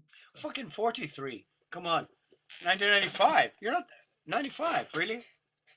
Yeah. Yeah, I suppose you were. Yeah. All right, fair enough. All right, Anyway, you're allowed. All right, you're allowed to be disappointed like, in that. That's the thing about again. I was 21, so. Well, you probably were too busy to worry about the comings and goings of Skid Row, really. Like, This is all this stuff between, like, let's say 94, 95, 96. This twilight zone for hard rock. Even let's extend it to 96, 97, 98. So there's very little rock stuff that I know. I mean, Yep. like I said, the first time I listened to this record was only 2 days ago because you had it in your list, and I was like, wow, what the fuck is going on with Skid Row? Because as you say, it's just trying to be flannel shirt Yep, Pantera. totally. And like also buying into the whole tone of that. So like sonically, it sounds really just drudgy, and Yeah. for a band who were like all about awesome guitars and stuff, it was just super disappointing.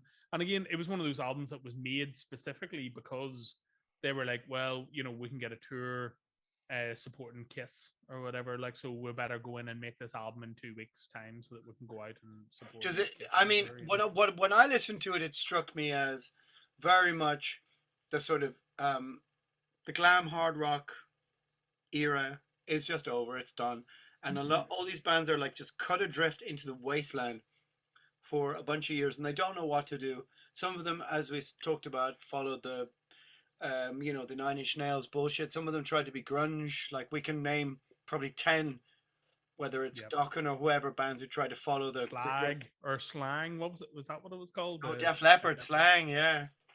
Or you mean Erase the Slate and the Dokken records, where they were, or Long Way Home or whatever. So many glam rock bands tried to go, or hard rock bands tried to go like grunge, but a lot of them decided to go, look at Fight, decided to be like Pantera-esque and whatever. I think the idea that all of them did nowhere to go. So how many records did Slave to the Grind sell, do you think? 4 million? Like, yeah, something like that, 3 or 4 million anyway. And then all of a sudden, so they trying to reinvent themselves. Yeah, to what? and also like a band who were able to go to Europe and play the Point Depot and stuff like that, and fill it.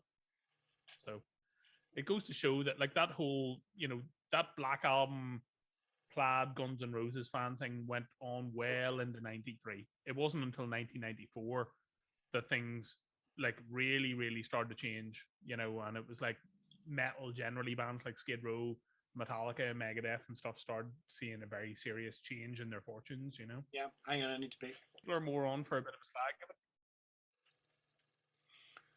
Well, I mean, it's weird. It's just, can you imagine being in one of those bands from the 80s, early 90s, and then realizing like it's over, it's done for a couple of years. I was watching that heavy metal Junkyard, that kind of YouTube series where they have like Dana Strum and all these guys from Slaughter and Firehouse and whatever.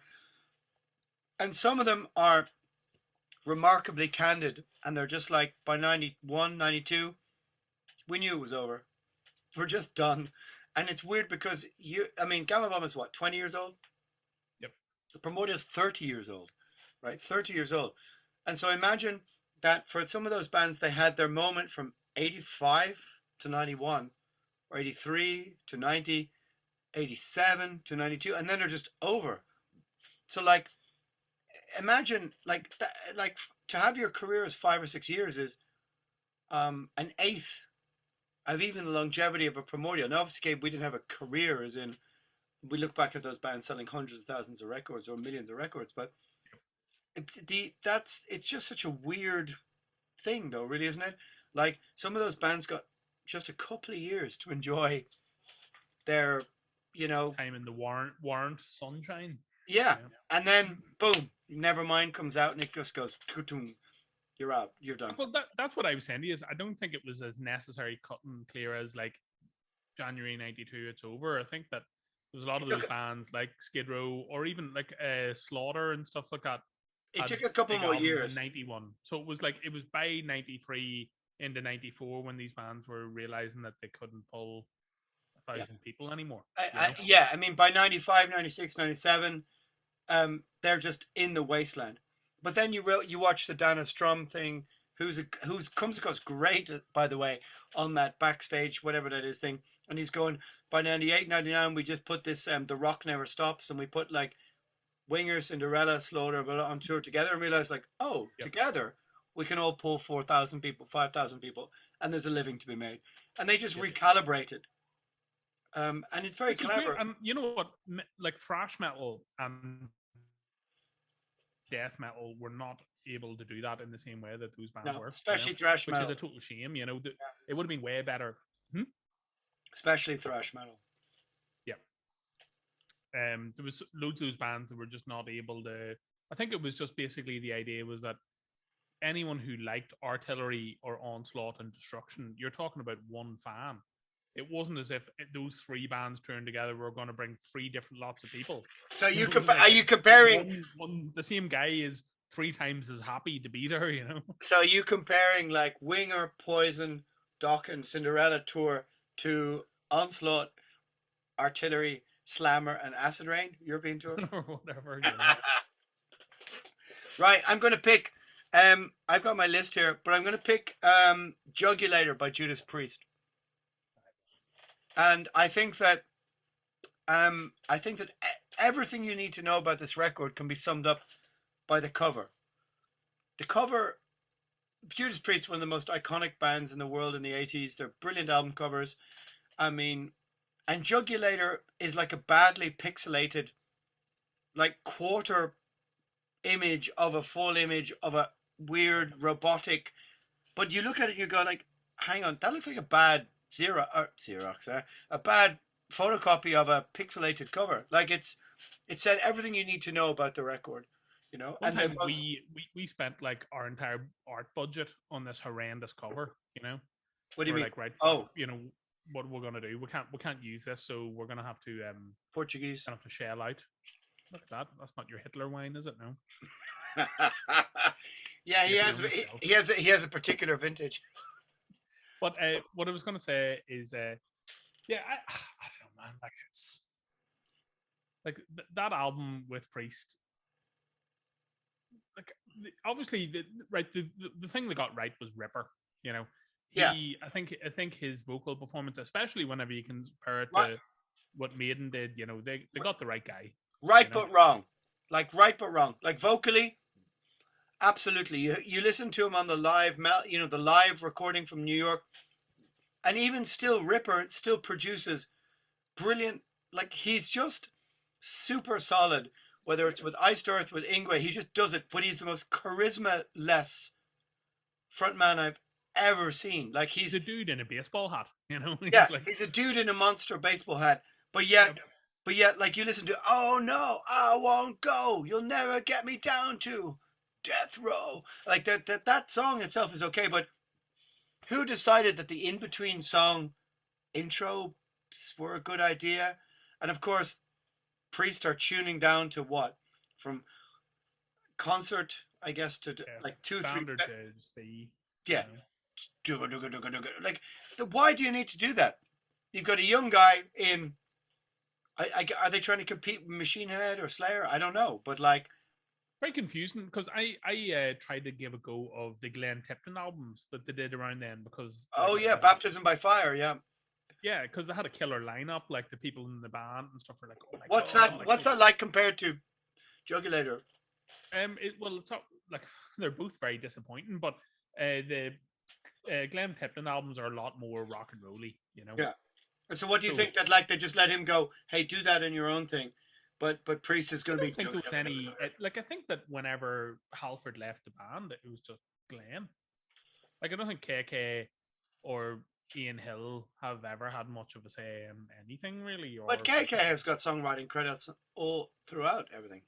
I mean, they all do. Like, you know, he is someone who's constantly complaining about not getting his say or not getting his way about stuff. So you I wouldn't be surprised if that was all like you can just lay all that at Tipton's feet of him saying. So you think that was Tipton? You know? Do you think it was Tipton? Right. Let's say his son is playing and Burn My Eyes. Going, have you heard this? Is it that simple? Yeah. And he goes, holy shit, what are they tuned to? We need to tune down. I mean, is it that simple? I think that it makes me think that is the period that he started wearing black penny glasses that were shades, you know, around that era. And it's like, what does that mean, black penny glasses? Yeah, like he I think that they started wearing like leather, like trench coats then, and started trying to think of themselves as cool a little bit. And the thing with Priest was that by that stage, like the image was so far away from the commercial scene. Whenever they did Painkiller, that leather image was still quite popular. And I think that by the mid '90s, whenever that was also you know, but that was also on the back of arguably the last great heavy metal record ever made. Like Painkiller was the record that like punched every critic who thought the band was done and dusted like upside the head. It was I honestly think it gets overrated. Like what? it's a great album, but What? like is it It's as good as other Priest albums? No, it's it's not. arguably the best. Arguably. Like I don't think it is, but I could hear I would like I not would put hear it an in the top argument. three. What? I would Painkiller? go for Defenders of the Faith. Fucking Sad Yeah, Wings of okay. Destiny. No, I Ram It think Down. Ram It Purple. Down better than Painkiller. You're fucking mad. What are you really? Well, right. There's 4 or 5 great songs on No, Painkiller, no, but no. like I Come think on, that man. That's not true. There's more I'm than not. 4 or 5 great songs in that. Come on, there's more than 4 or 5, surely. But also, No? I don't know. Like, I wouldn't say it's the last great heavy metal album. Like, I think it's a I good know. album for Priest. I was being fatuous. You I was being fatuous, but I do think that like, I mean, that But do was you not think it gets overcooked as a Priest album in the sense of like fucking like Sin no. After Sin, Point of Entry? Like, there's some Painkiller's way great, better than Point of great. Entry. Way better. I mean, No. I mean, the opening Painkiller itself is worth all of the admission price But already. so, like, if we take that as the jumping point, like that's kind of the thing. That you have this amazingly aggressive technical album, Painkiller, that also has loads of real vibe to it. Like things like Yeah. Touch of Evil and Yeah, I mean, things like where it they're also able to really get don't into the forget zone. don't forget the production is also amazing. It sounds like One Shot at Glory, Leather Rebel. I mean, between the hammer and the anvil. I mean, the tone is amazing, and then you get Jugulator, and it's like dull. Well, It's this is like the same as the Skid Row conversation. You're talking about albums that came out 4 years apart, like easily. Like well, I think Painkiller's the what scene had changed so 91. much. And probably part of the thing that we're not talking about here is that what Halford was doing. Like Yeah. they must have been seeing what he was doing with, Cold or Fight or Two or whatever But those bands were doing. this is And a being all very like, good man, this is you a know, very good point before we get to your last choice or your next choice. Is that I'm sorry, I've just blurted it out. But I mean, think about Halford Resurrection. That is the last great Judas Priest record, right? Roy Z kills it. Halford Resurrection, which is undeniably brilliant, it's great. goes hand in hand with Chemical Wedding or whatever, and that must have Yep. shown all of those dudes from these old bands like, holy shit, we can still sound vital. All it needs is one young person who seems to understand what the band represents, and we relinquish control, right? Imagine Jugulator if Roy Z had gone, don't tune down, stay where you are. What the fuck are you doing with these intros and these superfluous riffs? We need to sound vital and crackling and full of life, and we don't need to like dugga dugga dugga dugga dugga. Like who needs this?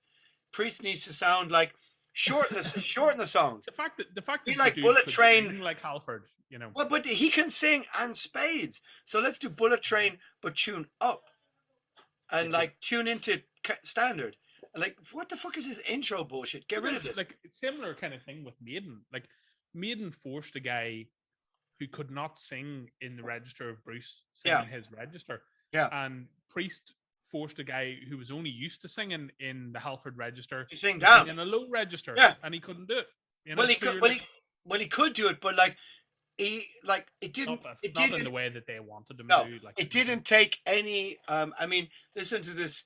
The live in New York thing where they do open a rapid fire, dugga dugga dugga dugga dugga dugga, and you're like, you don't need to tune down. You've got Ripper. In fact, play in the pitch and stay where it is. Like, but of course, Blaze is a different story because, like, we'll get onto that with your next choice because I can see it on the screen. But I just think Jugulator was a moment where you know what they could have burst out from the gates and gone short, snappy, fuck you songs, like proper, get into it, stay in the right tuning, let Ripper like kill it, not be like.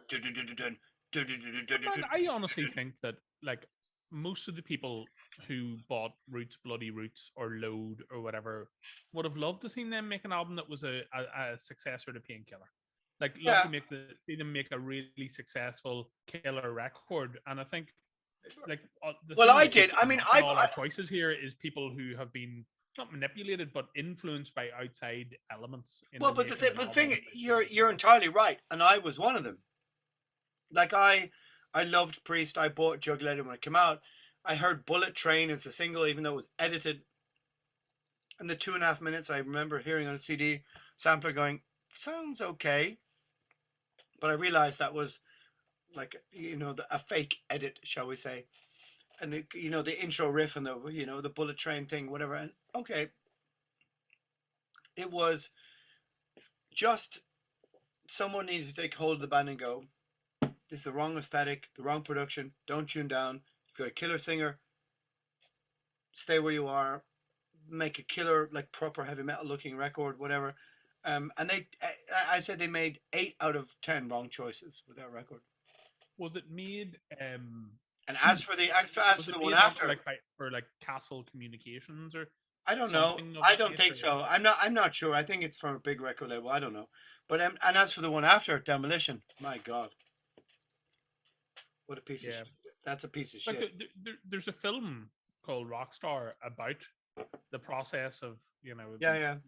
but it's not really particularly truthful to the fact either. But yeah, I don't know. Like I think that it's sad for Ripper because he is a very talented guy. You know.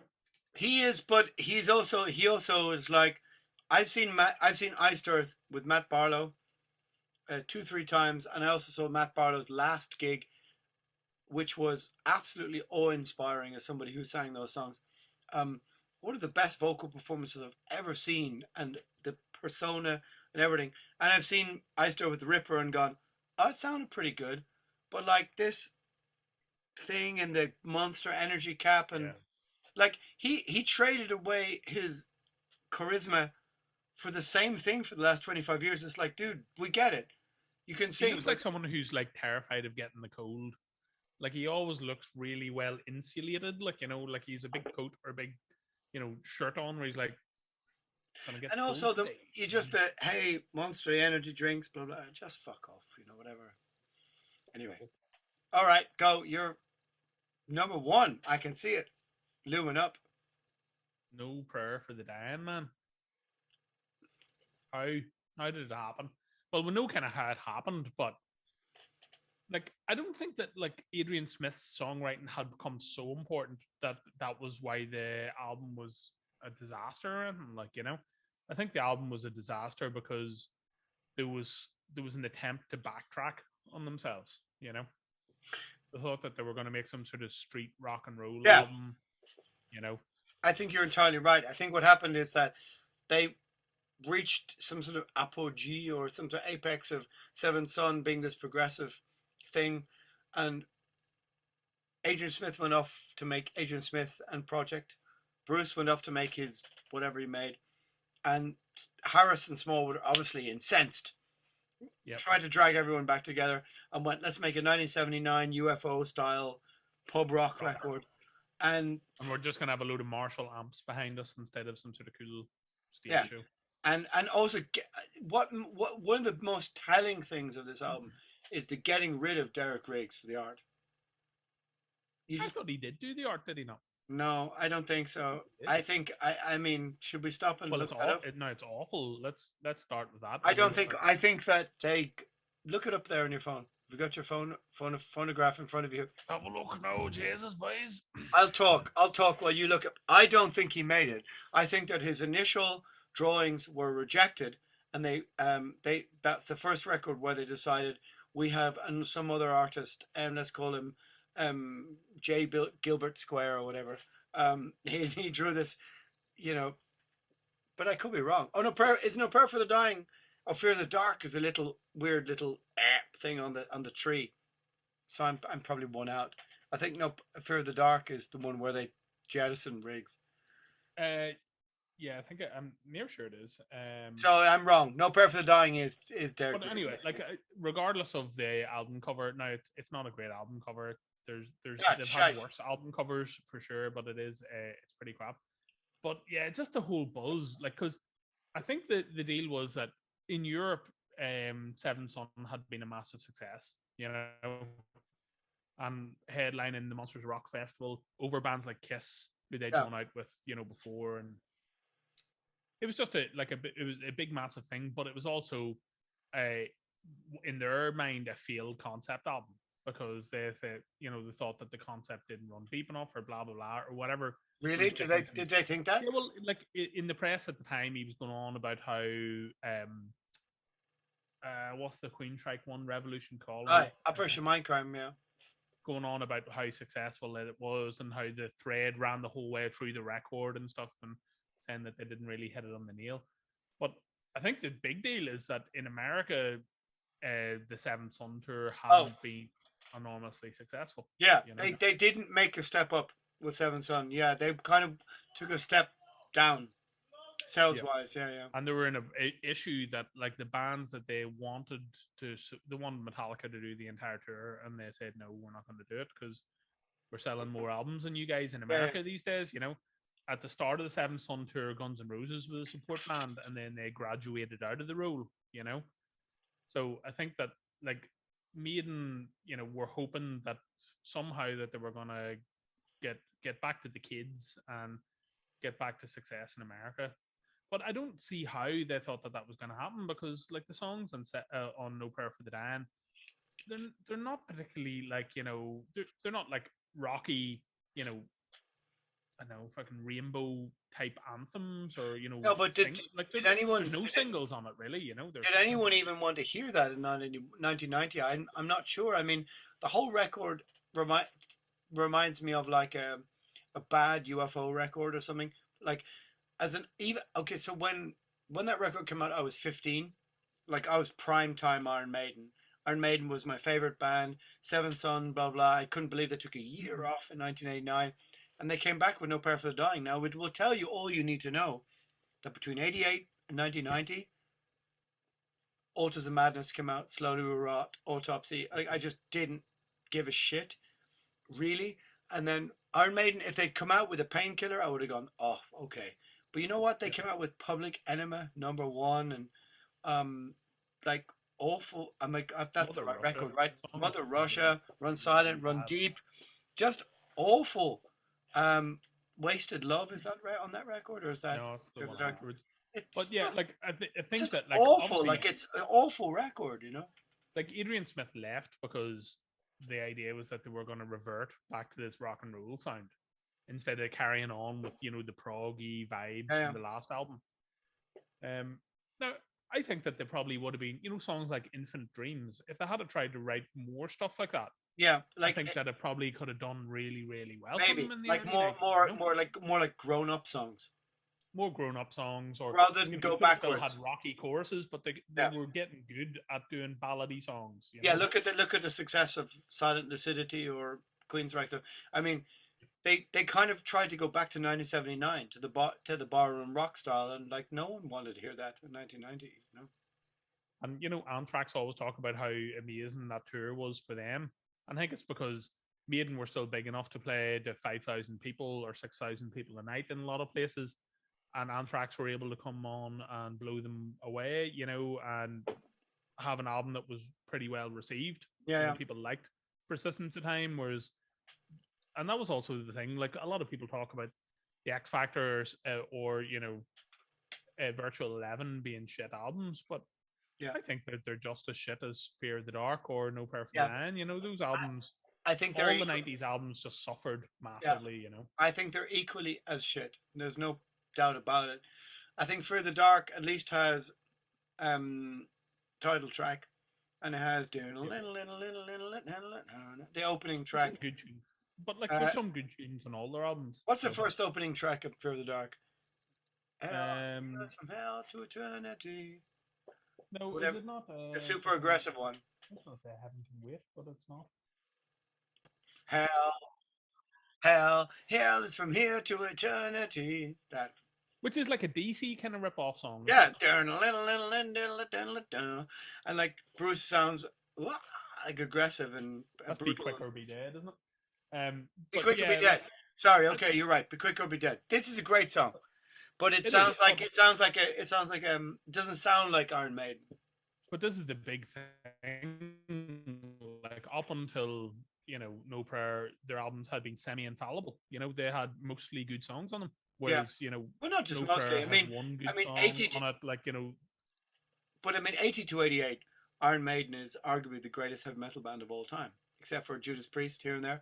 And so to go from complete infallibility to, oh, we're completely fallible, to just, Yeah.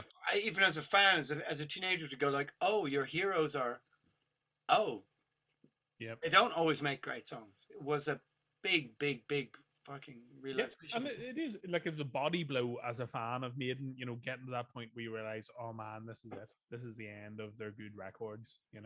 And you weren't wrong. Like, you No, weren't you wrong. weren't. But and that, like, again, that's probably why people welcome Brave New World having six great songs on it. Amazing. But Brave New World, that's a huge success. The fact that Blood Brothers, Fly the Navigator, blah, whatever. I mean, it had so many actually genuinely great songs. Yeah, Out of the Silent Planet, there was loads of great songs on it. Compared to none for the previous 10 years.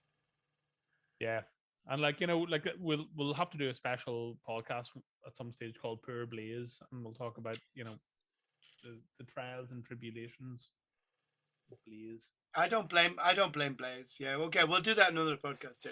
Blaze has got a song out on his new album called "The Incredible Stephen Hawking's." Oh. Really, does he? Yeah.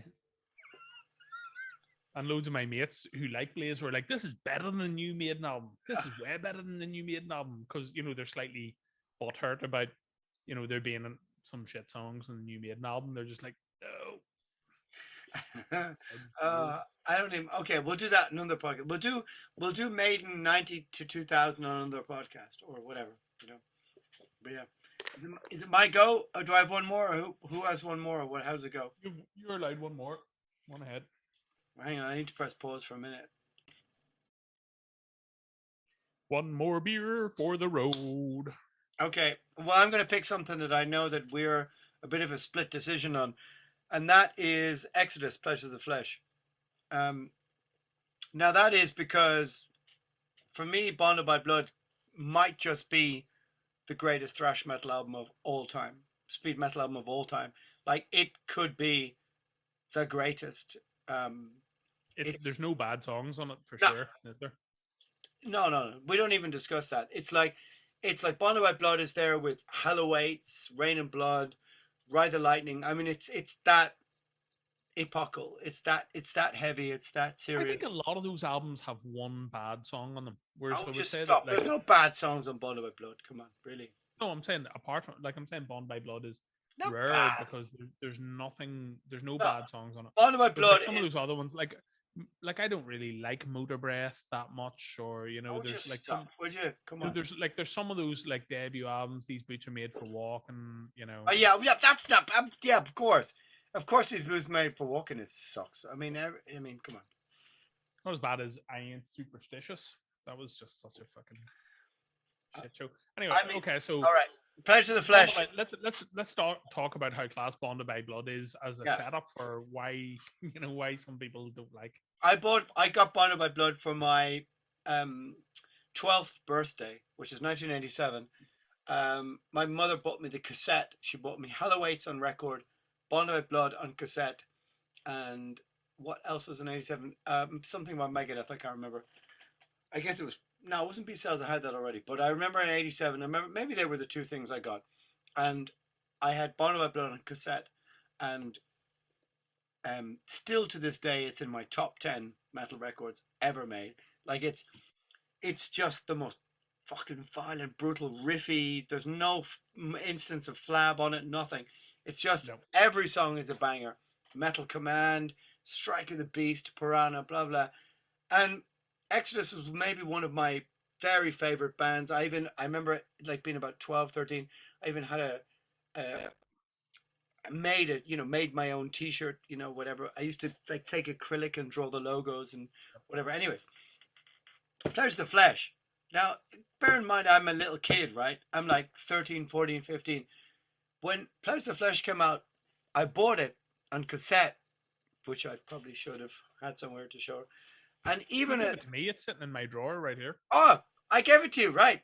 You did. Did I? What did I? Show me. Pretty sure. Have a look. I gave you. Did I not give you no place for disgrace? No place for disgrace. Oh! Here And it is. Pleasures of the Flesh. Ah! There you go. There you go. Well, Music foundation. why aren't they on display somewhere? You need to. That's shocking. Anyway. Yeah. Maybe. So that's what I bought with my. I bought that when I was not what 1987. So I was 12 or 13, whatever the fuck age it was.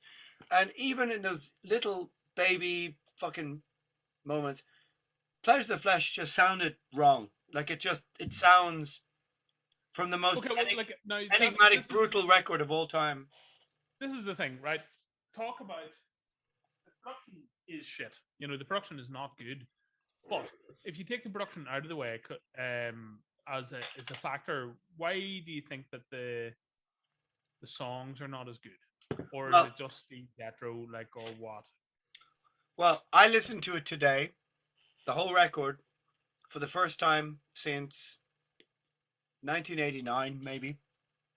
Now, I'm a fan of Fabulous Disaster. I love Fabulous Disaster. Yep. I mean, I bought it the day it came out. You know, I wasn't a guy who went, blah, I don't care about X's. Pleasure of the Flesh has a weird, you know, like this. Yep. Snare like, reverb. The snare reverb thing. The beat is so fast that the reverb goes. Yeah. Like Chemical, all that kind of stuff. But I listened to it today and I was struck by how good the songwriting is. I was struck by Brain Dead, Chemical. I was struck by Choose Your Weapon. And it was the first time I listened to Pleasure of the Flesh because I knew we were going to talk about it. I would say in 25 years. And it's still...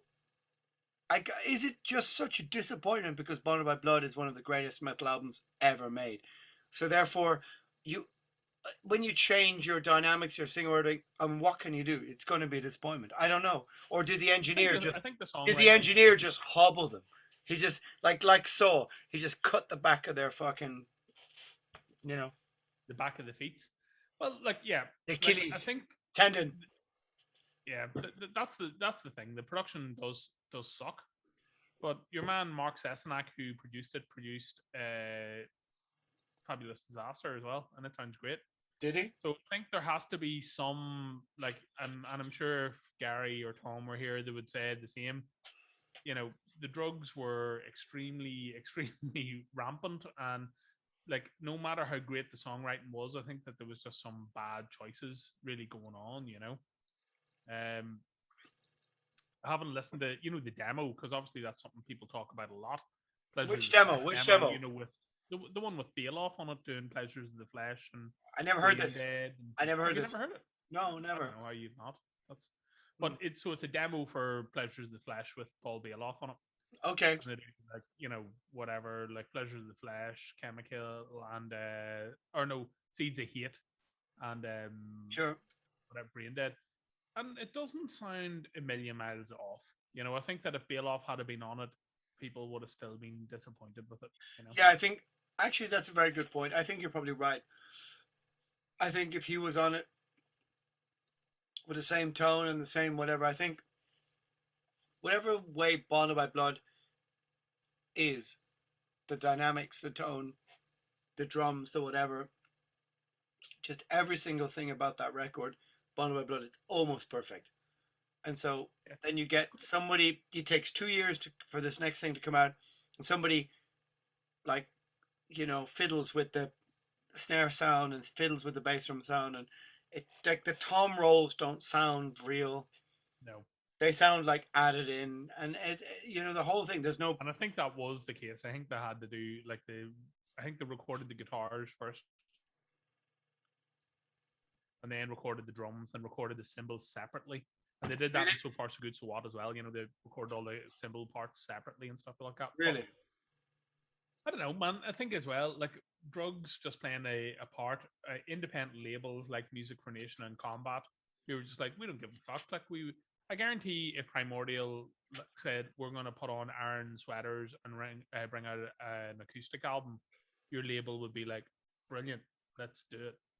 Like that's the thing that we haven't talked about yet is all these Aaron follies that these Sweaters. bands that have made along the way. It's like obviously they're being encouraged by a record company who are just like, yeah, we don't give a shit about your musical integrity. If you guys, fall into a ditch, we don't care. But like maybe if you're gonna sell 4 times as many records, that would be great. Like. But the difference is that we're talking about going from, let's say, 300,000 records to 40,000 records or whatever. Like the drop off in Primordial or Gama Bomb is not that profound. No, but I don't think In I modern honestly times. would say the opposite. I think that Pleasure's the Flesh. I would not imagine that there was a drop off. No, you're probably right. I guess don't think Blood by Blood came out on an independent label. Yeah, you're whereas right. Combat had Good a point. Good point. real distribution. Good point. Good point. I guess Exodus didn't really feel the drop off until Force of Habit, maybe. They were a band kind of like Maiden in the sense that the good vibes from Live After Death carried them the whole way through Somewhere in Time and into Seventh Son in terms of people in America loving it. And I think it was the same deal in America with Exodus. The good vibes from Bound by Blood carried people the whole way through to the end of the 80s. And it was only, by 1990 that people are being all like, wait a minute, Bound by Blood's great and all, but like, I don't know if I enjoy these other Well, albums. I think you're exactly right in that you're describing me in the sense that Bound by Blood, I mean, I got Bound by Blood, then before Pleasure of the Flesh, I was disappointed with Pleasure of the Flesh. Father Disaster I loved, but don't forget, Father Disaster is coming out in '89 to the backdrop of Autism Madness, Slowly Rot, Autopsy, Severed Survival, like death metal is. Yeah, I think that Fabulous Disaster in its own way is just as an extreme record as Altars of Madness. I don't think the guitar playing is just as good, if not better. I don't agree with that. I think Slowly Rot is a completely other level of extremity. But Fabulous Disaster was just so good. It was such a good record that it repaid our faith in the sense that I was an Exodus fan from before who, let's be honest, 88, 89, you got Pestilence, Death, Obituary, whatever is coming out. But I still bought Fabulous Disaster and I brought it home and went, this is fucking great. Like, I love this record. Yep. But by 1990, Impact is Imminent had done with that faith, which is bizarre. Because for kids now who don't hear the difference, I don't understand what the difference is. But Fabulous Disaster, Cage in Hell, whatever, Toxic Waltz, fucking none, I'm not sure, but Fabulous Disaster could sit for me in my favorites of 1989 along with Slowly Rot, Severed Survival, whatever. Beneath the Remains. Beneath the Remains is just coming out. Yeah, you're right. 1990 brilliant records from that year. And that's the reason why I don't really get, like, so much praise ends up getting put on the Years of Decay by Overkill. And I think that all their contemporaries probably get better records than them. Like, I think that Handle with Care or Alice in Hell is way better than, Years Well, I of think Decay. Alice in Hell is way better than all of them. Yeah, sure. But are they the same era? Alice in Hell is 88, right? No, 89. Is it? Well, then, hang on. On the Influence is 88. So Years of Decay is 90, though. Right? No, 89. Is it? Yep. So 89 is also Handle with Care. Yep. See, this is a moment where I left the building. I was just like, Ultras of Madness, Slowly Rot. I just only give a shit about probably death metal stuff. But still, in my death metal haze, Fabulous Disaster like kicked a big hole through the wall, whatever you want to call it. And it's a great record. And there's some bands around then, By Inheritance, by Artillery is a great example of a record. Is that 89? Is that 89? No, it was 1990. So it was. Really? Yeah. But like an album that was like should have done a lot better than it did. It was just that they didn't have. Really? Do you think so though? Do you think so though? Shitty logo, shitty artwork, shitty whatever. Do you think it should have done better? Really? Yeah, but like same as Onslaught, that instead of building on their fan base with each record, that kind of divided their fan base. There were people who liked this record, not that one, and instead of like Artillery being able to build on it, By Inheritance came out to a bunch of people who weren't listening, and they should have been. Exactly the same way as like Crimson Glory, Transcendence. They should have had a big audience of people who are waiting for that record, But Strange and Beautiful, that's a complete misstep, isn't it though? But maybe that band was done already, you know. Well, they signed to a major and got outside songwriters in, and got like an outside drummer and bass player. Oh no, outside drummer in. So like it was definitely like it was a different beast, and pretty much the record company forced them to get these guys to write a bunch of songs for the record, bring those out as singles, and then whenever the singles didn't make an impact, they were just like, okay, that's it. We don't. You're dropped immediately. Like you know. Hmm. And like you know what, I hope that nobody takes away from this chat that you should go and listen to Strange and Beautiful, because you absolutely should not look under any circumstances. For the first two Crimson Glory are absolutely amazing. I think they're way better than anything Queensryche has ever done, or like they're just one of the. Let me think One of about the that. Let me think about that for a moment. Yeah, maybe. I think Transcendence is better than Operation Mindcrime. Maybe. it's just like Queensryche. I love the first album and the EP, and I love Yeah, a Queen's bunch the of rank. songs from the albums afterwards. But I just think that like the stuff on the first two Crimson Glory albums is incredibly strong. Like it Oh, has that whole like Morrisound, Florida vibe going on. the first Crimson Sabotage and Glory, stuff, the first Crimson Glory with Valhalla and Mayday and stuff, and so great, good, great, so great, great good. And record. Transcendence, yeah, I love Transcendence in '88, and it's weird because in '88 I was turning into Pestilence and Death and Morbid Angel and all this tape trading stuff, but I had a huge soft spot for Watchtower, King Crimson, or sorry, not King Crimson, Crimson Glory. Well, actually, King Crimson actually as well. I was discovering them, but all the technical bands and really getting into Russian. So I didn't really understand any of that. Yep. Like, actually had no real understanding of it. So on one hand, I'm listening to like, da, da, Morbid Angel, Thy Kingdom Come. We kind of talked about this before, like a lot of the technical bands then I think were playing to no one, like in the sense that Yeah, I they don't think thought that anyone there was cared. thought that there was a crowd of people who were into commercial singing and like tuneful music, but also wanted to hear really technical stuff. Like Hellstar at that time, people loved the early stuff, and the more technical they got, and I love it. But What I albums don't are we think talking about? that What album? 88 is like Distant Thunder, Nosferatu. No, Nosferatu's yeah, 86. yeah, yeah. Those records, which are now hailed as rightfully as classics and stuff, but at the time, I Well, think were met what with are they doing in a lot what of are they just. doing? What are they doing in 88, 89, 90? Like, what's the what health? It was a Distant Thunder '88 Distant and Thunder, then yeah. Nosferatu Because I was '89. very into Control and Resistance, Watchtower back then. I was super Yeah, into but like, that. right, I think that Control and Resistance and the Digital Dictator album, And by Energetic Subhuman, Disassembly, the first yeah. Watchtower record, yeah. But like those albums, I think that at the time were probably a bit more popular. Like people talked about them in a very high regard, whereas I think some of the You think other so? stuff of that nature that was super technical, like Artillery or like Hellstar, Artillery's not all that on. technical. The drumming sucks compared to these bands. Oh man, by Inheritance is like But I it's don't not know, like but again, it's one of the albums that we talked about before being on it's a a good drum record, machine. but it's not like compared to Watchtower drumming or something in this. Well, Crimson Glory by Transcendence and by Inheritance are both drum machine records. I guess Crimson Glory is. Yeah, yeah. But I'm not such a good by inheritance. Like for me, Artillery is only the first two records, and I never really. By Give it all a 1990, go. Next time you're out having a run, give by Inheritance a go. But it's one of those albums again that's not on Spotify. So